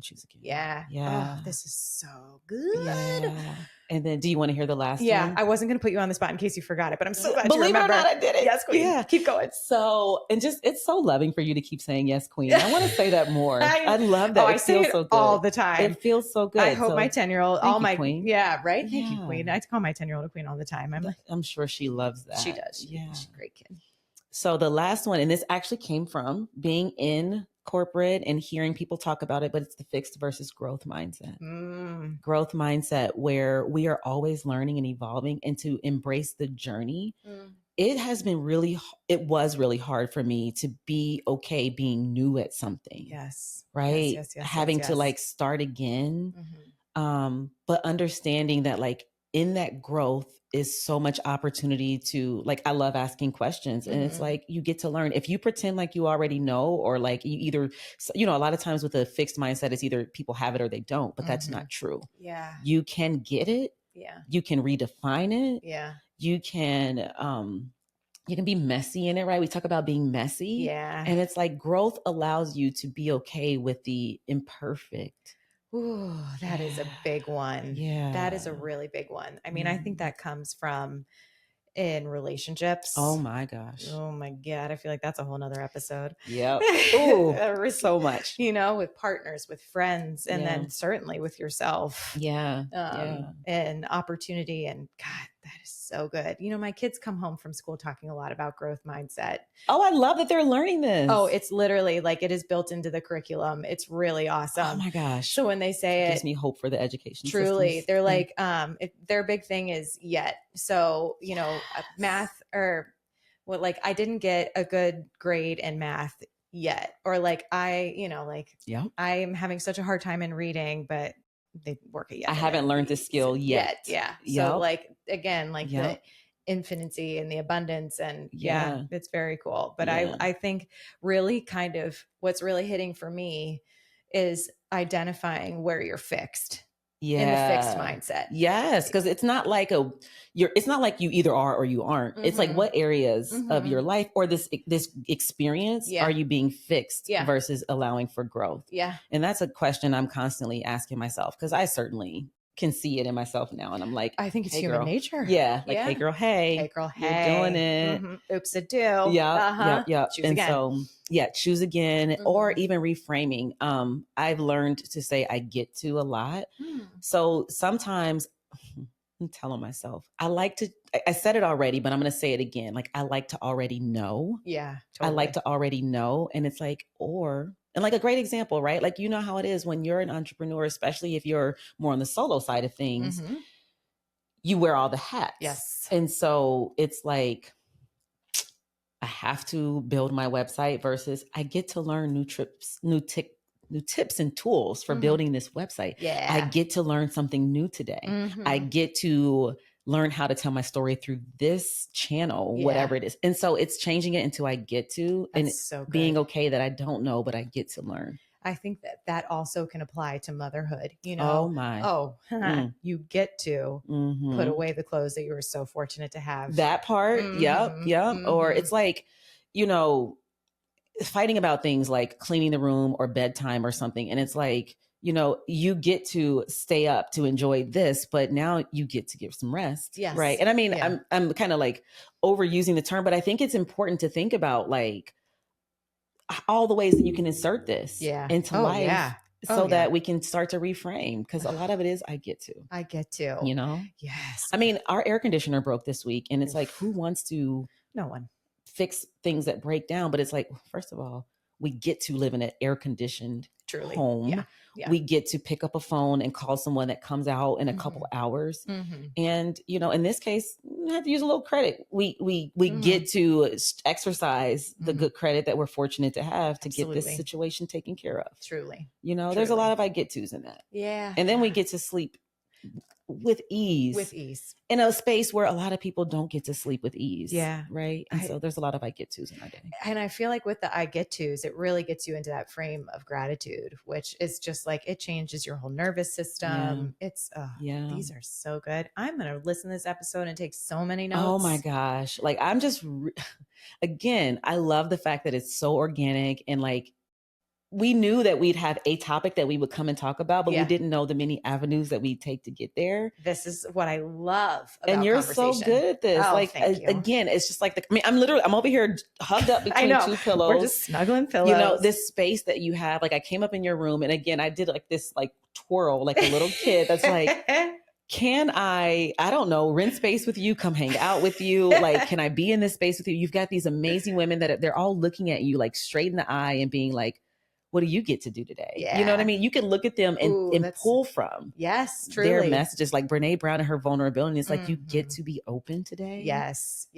And I you get to sit. I love her conversations around worth and how non-negotiable. And so like, you get to sit in your worth and like use your skills. And all these women inspire me so much. And like, it is weird to have like framed famous people in your office, but I'm like, no, these women paved their path and wrote their own story. It inspires me. And it's something that I liked when I told you this, like, we are working on something new. Yeah. And it means that we get to have like spaces and things to think about. I'm like giving away secrets, but to think about, I know, but like to think about what we get to do next and like how we get to shape something that represents us. Yeah. That represents like the inspiration, the influence, the energy, the mindset. There's just so much gratitude. You hit the nail on the head with gratitude. I don't know. I'm just taking a moment to reflect in it. Yeah. And gratitude, it's how I start my morning. It's often like, I really love to journal in the morning. And so I'll start with these sort of like glimmer gratitude moments that glimmer of gratitude. Say more. So I used to be like gratitude only. And it would be like these kind of like bigger moments. Like, I get to sit and have this conversation with you today, which absolutely will go on the list in the morning. Most people do it at night. I'm so sleepy at night that I save it for the morning. And I run through it in my head while I'm falling asleep so that I remember it in the morning. It's just a great way to fall asleep too. Yeah. But a glimmer would be like when you were in the driveway and you rolled down your window and we were like laughing about tinted windows. And like, you know, just it's the little moments. Yeah. The ones that you might otherwise overlook. Oh, totally. Literally, it is like the warm breeze on your face, or like that cup of coffee that just like that first taste. The first sip. Like, yeah. Or like, I really love, you know, because I'm 42, I'm like, I love birds. So like cardinals, and they always just feel like such a connection to those who have passed. And those moments where I'm flying flying out of the driveway because I got to go pick up a kid and one will fly by. And it's just the perfect, I'm not alone, slow down. Yeah. Just those kind of things are like, it makes me notice the little stuff. And because I write them every morning, I like don't want to forget them. So I notice them more. Yeah. But yeah, I call them glimmer moments. Okay. So I have a question for you, because this is actually a challenge for me. Yeah. Like I do a gratitude practice, but it's almost like what happens over time is I train myself to look for the gratitude. Yeah.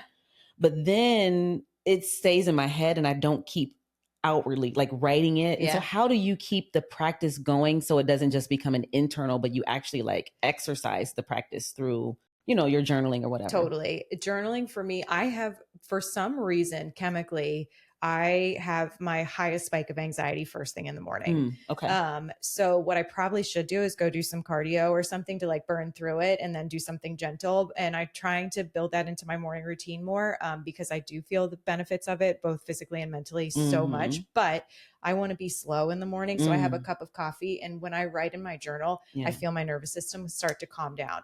So I feel that physical benefit. I have like a very specific morning routine where like I write those and then I write some things that either I'm proud of for those, like for my kids and for me. And then I write about, I call it like how I'm going to win the day. And that's all around how I kind of sometimes, you're overwhelmed with all the things. So I'll write all the things, but then I'm like, how do I want to feel when I'm doing this? How do I want to feel when I'm doing this one? How do I want to feel when I'm doing this one? I can't wait to go back to this.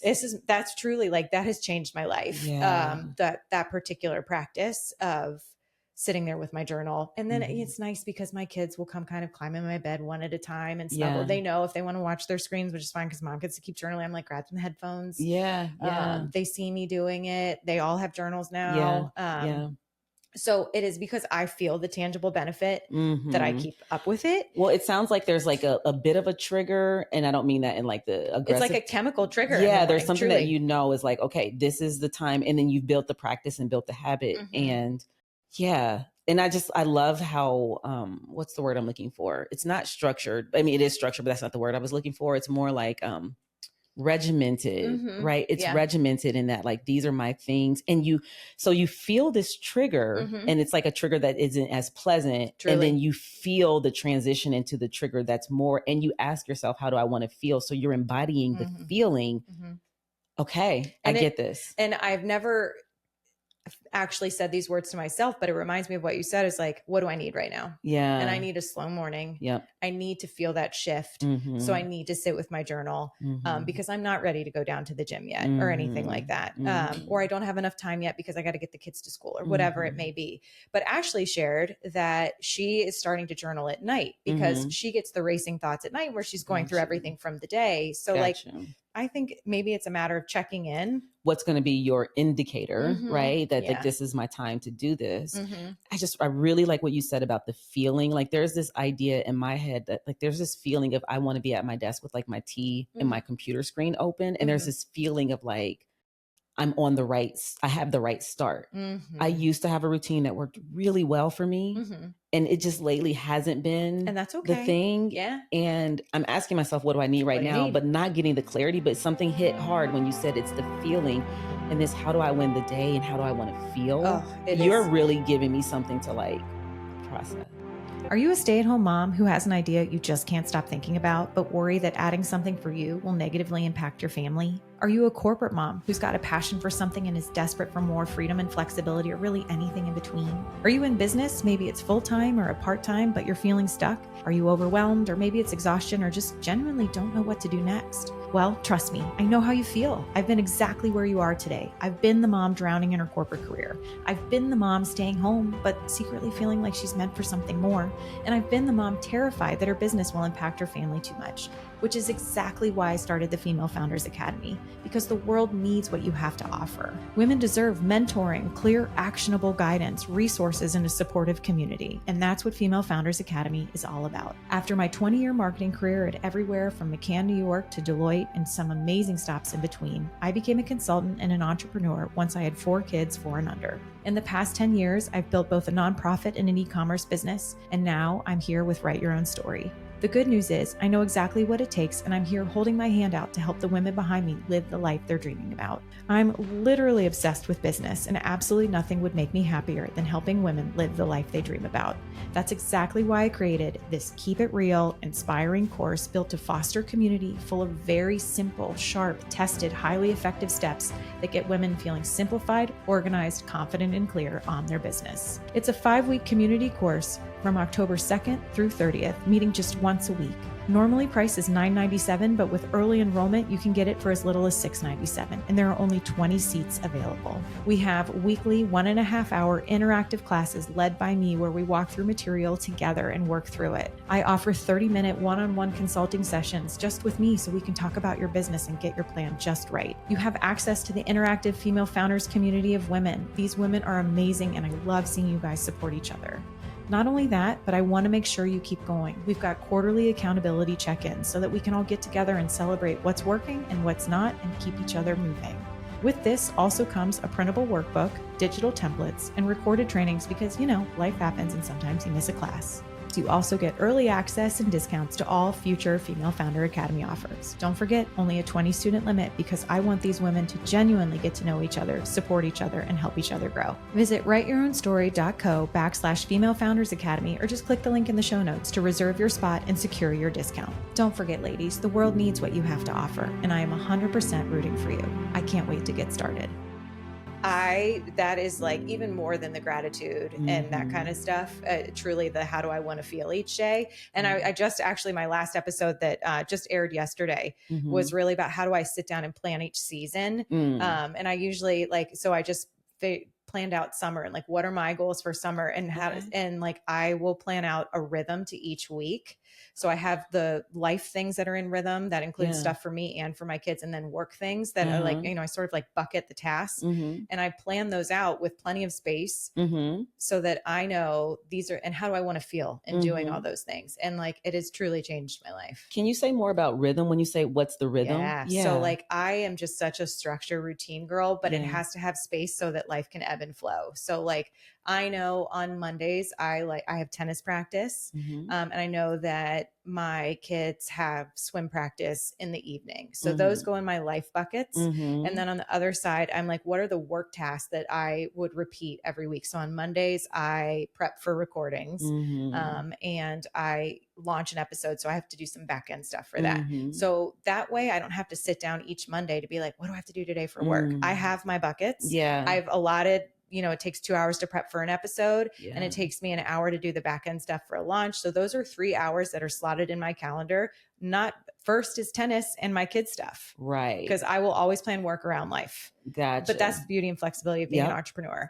And so then that way I know, but that's only, that's a handful of hours in the day. Everything else I get to breathe and just kind of lean that's into the rhythm. Yeah. But that's my rhythm. So I kind of have identified what are those tasks that I want to do for work and repeat those every week because I will be death by options. I'll be maybe I should do this. Maybe I should do this. And it's I've built structure in my work day and in my, in my health and in my kids' routines. And then, so that way I'm I know the rhythm for the week, and that takes a huge amount of anxiety off of my plate. I like it. It's so interesting to me how similar you and I are. And the things that you figured out are I'm doing a version of it, but the way that you have approached it really resonates for me. Awesome. So for example, I do Sunday evening planning. And it's funny enough. So again, my kids are my accountability partners. So I love that. Tejan gets the picture of the complete planner. Tian gets the picture of the exercise plan. I love and this. Then I actually have a penalty if I don't complete my job, my duty of it. And so I have to pay up. Oh, that's amazing. So that helps me. I have to have the plan. But what I like about what you said is the plan of the rhythm. There's a predictability. To some degree. There's a predictability, truly. And then there's also flexibility for the unpredictable. Right, because that's life. That's life. And so I'm listening to this and I think that in some ways my days are over planned. So that is when I feel overbooked, overscheduled, or over planned, where I feel I can't breathe for the flexibility of the day. That makes me hate the day before it started. So for me, and again, everyone should just do this how it sees fit, how it fits for them. But for me, I'm what are the things that I have to get done? Slot those in and let life flow for the rest of the day. If I want to lean into, I have help. during the summer 3 days a week. So if I want to lean in and do more, or if I got to pay bills, or if I, or I want to meet a girlfriend for coffee, then I can breathe into those open moments and do those things. But yeah, I don't know. I just protect those moments that I know need to be rhythmically put into my week and like you were saying, back to how you are with your clients, only I can hold myself accountable for this. Absolutely. And life has to ebb and flow, and I will drag those things all over my calendar as the week completely goes to pot, as it does for everyone else in life. But I know how I want to feel that week. But it reminds me of, so I've seen this done in the corporate space, and there's also a tool that we use in coaching that I pulled from the school that it's called Big Rocks, Little Rocks. Sand, right? You know that one? It's like you're planting your big rocks, but then you're leaving space for like the sand and whatnot to flow in there, because it's something that you want, but also you don't want it to cause this like huge disruption. Right. And you know that it's going to happen. I have to leave space for life to just happen. Yeah. Absolutely. I love that. Yeah. And I don't know. I'm all about, I'm highly productive. It's just how I'm made. I'm highly energetic. I'm trying really hard to slow down. And this is a huge focusing on how I want to feel. It's just been like the biggest game changer for me. I love it. Okay. How do I want to wrap us up here? Okay. This is a good one. Last question. Yeah. What do you wish women talked more about? So we've said it a couple times. I think I wish they talked more about like the honesty of the mess of it. Like, right. Like just being okay, not being so polished and so put together, because we're all messy, men, women, and however you identify. Like there's mess everywhere. And I think that if we could just give ourselves a break and let it be messy. I was in a yoga class with a different instructor doing something a couple years ago. And so a few instructors were kind of pulled in to create this weekend experience. And so I was taking one of the other instructors' classes. Very cool. And she said multiple times, just let it be messy. And I really held on to that in life and yoga. It is everywhere else. That's so good for yoga too. Yeah, like let it be messy. Let it be messy. And I just really wish that we allowed ourselves, but also that we give others the grace, right? Like I think we fear judgment, and it's like, if that hair is out of place or those shoes don't quite go or whatever it might be. And it's like, just let it be messy. Like everybody's out here doing their best. Yes. Right. Right. And like, honestly, I'm going to have a full sleeve of tattoos of things from this conversation, but like, let it be met. Wait, do you have some tattoos? I have one. Yeah.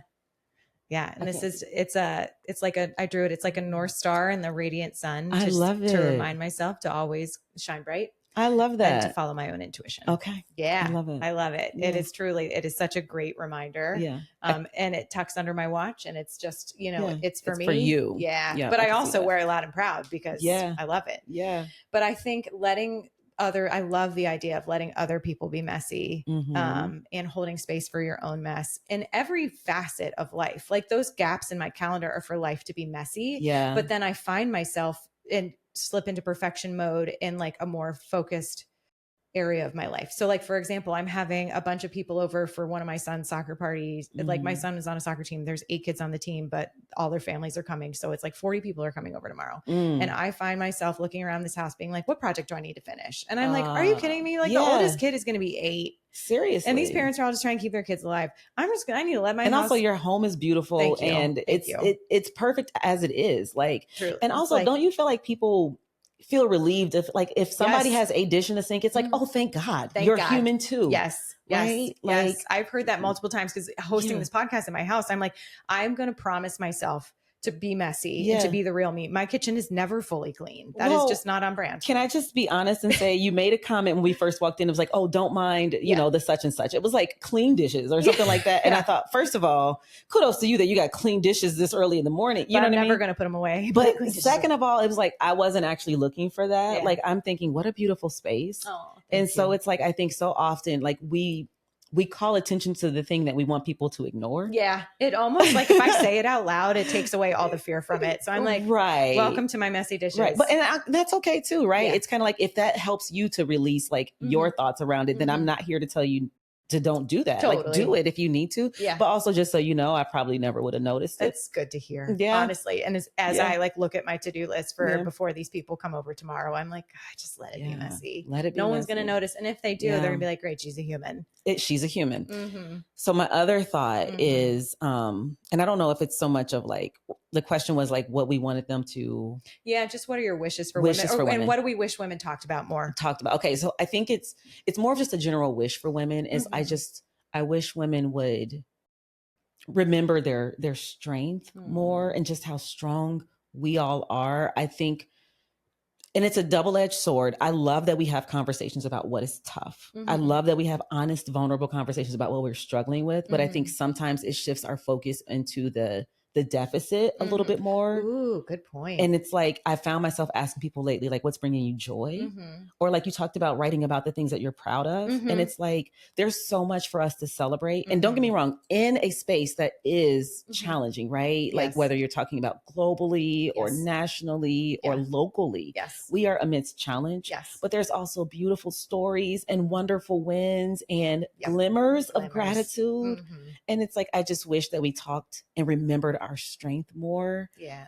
Because I think it can be overwhelming to focus on the other side of things, and not to say we should ignore it. No, but like, I think you're saying it loud and clear. You know what I loved that we talked about too is like remembering. So when I think about when you got that phone call, you were like, you know, you mustered all your strength and you went superhuman for however many years, but it's also remembering your strength in the quiet moments too. Like don't feel like you have to wait to be tested. That is so true. And also, and I like to say this, and I'm glad you brought it back to that, like everybody's test is theirs. There's no measure of like whose test is the harder or the bigger or the worse. Great point. Everyone's is theirs. And it's like, if you're going through something that's hard for you, honor it. It is yours. It matters. And you're strong enough. Yes. And you're strong enough. And yeah. So, and to your point, I really like what you said, you know, appreciating the quiet moments. I remember someone talking about just feeling like, kind of like, okay. And I was like, okay is good. Yeah, I'll take okay. It's not, you know, devastation. It's not like, you know, drowning. It's like, it's the absence of anything that's wrong. Yes. Okay is fine. Okay, and sometimes trying to strive to be something other than okay is like, too hard. It's like, I just want to be okay today. This is part of my new era. It's like, I joke that I'm in my rest era and like, I am trying to like, I'm like, as you can tell, very extroverted, but like in the past season of my life, I've just really like kind of gone into a shell and I'm coming back out and yes, this podcast, but like actually like into the community. Yeah. But I'm loving, like I have friends check in now. They're like, what's new? And I'm like, nothing. Yeah. And I freaking love it. Yeah. I'm so sick of being front page news, whether that be by accomplishment and being like, I did this or that. I'm like, work is just on this beautiful, steady drum beat. The kids are awesome. Like,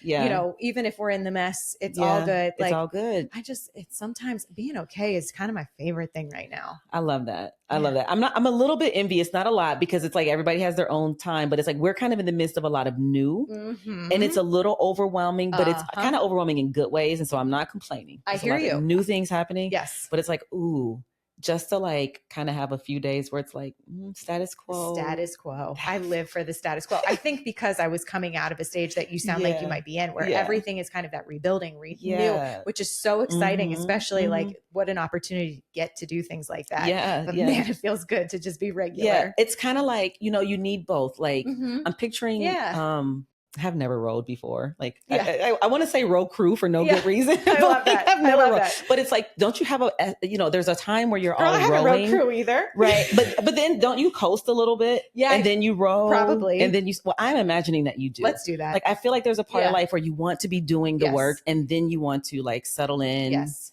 And then you want to do the work. Yes. And then you want to settle in. Yes. And that is such a shift for me because I just thought you had to row your whole life. Oh my gosh. How exhausting. Your arms are tired. It was very exhausting. And that was one of the beautiful lessons that I have learned when sort of everything crumbled in my divorce. I was like, I did everything I thought I was going to do. And man, did I row and life still fell apart. And that has been one of the greatest gifts. Yeah. To be like, you don't have to row the You don't have to. There's times where you're not meant to row. You're meant to go with the flow. Yes. It's interesting. Speaking of flow and speaking of rhythms, like one of the things that I'm trying to build for my day is, so I was working with a coach and he really helped me verbalize. I was a little bit of overwhelm and I was like, I just need more lazy river moments in my day. Moments. And then because I am who I am, I tied a whole, like, it's not an algorithm because it's not like it's doing machine learning or anything like that, but I tied a whole like definition and spectrum to it. So like one is floating, right? I forget I'll have to go look at my notes because of course I wrote them down. I feel like 2, 3 is like lazy river. Yeah. 4, 5, 6 is like in the flow. Yeah. By the time you're at 7, 8, you're swimming against the current. 9 is like that, oh shit, you're about to hit the vortex. And 10, you're in the vortex and you're drowning. Oh my God. I just love this idea. I'm like obsessed. And I just like, and so I'm trying to define like what I want the flow of my day to be. I want to be 4 to 6 most often because I also found that too much lazy river doesn't vibe for me, just like you were saying. Yep. And I don't ever want to be floating. Floating is like I'm laying in bed and like easing down for my day. Yeah. But I certainly don't want to be like 9 or 10 and as little as possible 7 or 8. Literally, I want off the ride. I want off the ride. I just want to live my life. I want to be in the flow as much as possible. Truly. But I guess there's a little bit of a rush, like swim against the current a little bit, but like. And I do feel like that comes up when you're learning something new and building something new. There's something really amazing in how that feels. But then you want to hit cruise control. You want to hit cruise control. Oh, that's exactly where I was going with this. And so I'm probably at like 6, 7, 8, 4, 5, 6, 6, 7, 8, 5, 6. You know what I mean? Like I'm kind of flowing between that. Yeah. But also there's some excitement and some energy burst that's happening. Which is always, I feel like sometimes I can find myself, like you said, a little too floaty. And I'm like, girl, you got to go do something. Gotta go do something. Gotta make something. Yeah. I love that. Anyway. Truly. And that's what I mean about going out in the community more and being like, connect. It's truly what makes me feel alive. Yeah. Yeah. Oh, this is just, I literally could talk to you for 100 bajillion hours. I have no idea how long we've been talking, but I just want to say thank you. Oh, you're truly so welcome. Seriously. It's been an honor to help you tell your story. It's probably one of the most windy road stories. Like, am I like the most erratic? Welcome to my couch. Welcome to my brain. This is, if I get to be the leader of the conversation, this is how we roll. I don't know how you stayed with it. Like, I don't know how you kept up and like brought it back. Well, because I freaking love this. You're good at this. Thank you. Thank you. It has been such a joy. Okay. If people want more of this amazing energy, how do we connect with you? Where do we find you? So I would say on Instagram is where you get kind of like the quirkiest of me, right? LSF.wellness. LSF.wellness. So L like love. So love, strength, fitness, right? LSF.wellness. You got to use the dot because somebody beat me to it. Right. I have underscores. Yeah. So LSF.wellness. I'm happy to receive emails. Great. Tian at LSF Wellness. Great. I also have a newsletter, and this is where there's a monkey wrench for now. But if you go to lsfwellness.com, scroll all the way to the bottom, you can sign up for my newsletter. Yeah. And I say it's a monkey wrench because I'm in the process of like changing my website around. So that might change. Yeah. But if they just message me, they can find me. Oh yeah. But join the newsletter because that's when these announcements are coming out. Yeah. We're working on something big and it's coming. I mean, we're like weeks away from like big news, big announcements. And so will you come back and share? Yes, I would love that. I absolutely will come back and share. I would love that. And I know that this podcast is mainly for women, but like my husband and I are doing something big together. That's and very so, cool. you know, whether I come and tell and represent for the two of us or what, but there's something big happening. That's very cool. Yeah. Oh, I'm so happy for you. And I know as everyone's life does, yours has twisted and turned and been highs and lows, but I just so appreciate the path that you know, the doors you continue to open and to make the best of each choice that you've made. And there's just been so much goodness in this conversation. I heard you say earlier, I think it was before we started recording, you said the universe has my back. I firmly believe that too. Agreed. And so I'm so glad you said that. Oh, it's truly like, that is where my faith lies. Yeah. It's to just like, sometimes you just got to take your hand off the wheel. Yeah. Be like, you know what? It's all good. It's all gonna work out. Yeah. Oh. Thank you for letting me connect with the story of people who feel like, you know, they don't exactly know like who they are or how they got there. Yeah. And if anyone can resonate with that, I hope that they can draw, like we talked about, these stories are so multifaceted. I hope they can draw some piece of this and apply it to their own life in their own way. I have no doubt. I have no doubt that we have, that you have served so many people today. And sometimes it is just listening to these things and hearing the different perspective that you're like, that's it. That's what I needed to hear today. Yeah. So thank you so much for your time. Everyone go give her a follow, slide into those DMs, get on the newsletter. Because truly you need more of this energy. It is a gift. Well, I don't know how many people haven't already gone through your entire like podcast reel. I know like I've only taken a dip into it. I'm going to be like going through all the episodes. I love how organic it is. And I have to tell you, I know we're like wrapping up, but there's a magazine called Real Simple. Oh, I love Real Simple. Me too. I love Real Simple. You know what I love about Real Simple is it doesn't try to be one thing. Yeah. And I love that about your podcast. It doesn't try to be one thing. It's just like, it's here for whoever can find it and resonate. Yeah. And it's why I have a hard time too saying, oh, it's these people and these people. There's an aspect of it. Yeah. But it's not just one thing. Yeah. It's so dynamic. I love that. And that is like, you should have a Real Simple on your table. I'm going to get one. I literally used to subscribe. Like, me too. I love their magazine. I'm sure it's digital now, but I'm like, I'm sure you can get this one. And I don't know. I love that. And truly, like, I think that is just, everyone matters. Yeah. And this truly is a platform for everyone, and everyone's story is important. And as this podcast continues to grow and I meet new people, everyone's story matters to me, genuinely. I can tell. Yeah. Thank you for spending this time with me. Oh, you're so welcome. This truly was such a pleasure. You guys, I hope that you have, I don't know, we're probably on hour 77. I've just been so lost and having so much fun. But, Same. But like, I hope that you guys have all gotten something really meaningful out of this, because I feel like I want to listen to this episode over and over, and just because there were so many good nuggets in there. Well, thank you. I can't wait to go back and listen to some of the things that you were sharing, because it's like in the moment you're like, volleying back and forth, but it's like, I want to sit with it. Yeah, right. Yeah. Exactly. I just want to sit with it. Oh, you guys, this has been a true pleasure. Please share this episode with anyone else that you think, for anyone else who feels a little lost or disconnected, or truly just wants their cup filled. This is the one for them. Thank you guys. Thank you everyone for listening, and we will catch you next time. Thank you. Check her out if you haven't already. Like, oh my gosh, like share with more friends. Truly. This was the best. All right, you guys, we'll catch you next time. All right. Well, that's the end of this episode, but promise me, you won't stop here with whatever it is you're feeling or dreaming about. I hope you leave today feeling empowered to live life just as you see fit. If this podcast was helpful to you, it would mean the world to me if you could leave a review on whatever platform you're listening on. I genuinely just want to help women live the life they dream about. So if this type of content tracks with you, subscribe to this podcast or visit our website, writeyourownstory.co, to download digital courses or to grab a journal and a mug to just dream in and dream with. It's your life, lady. Do you. And just remember, I'm rooting for you, and you've totally got this.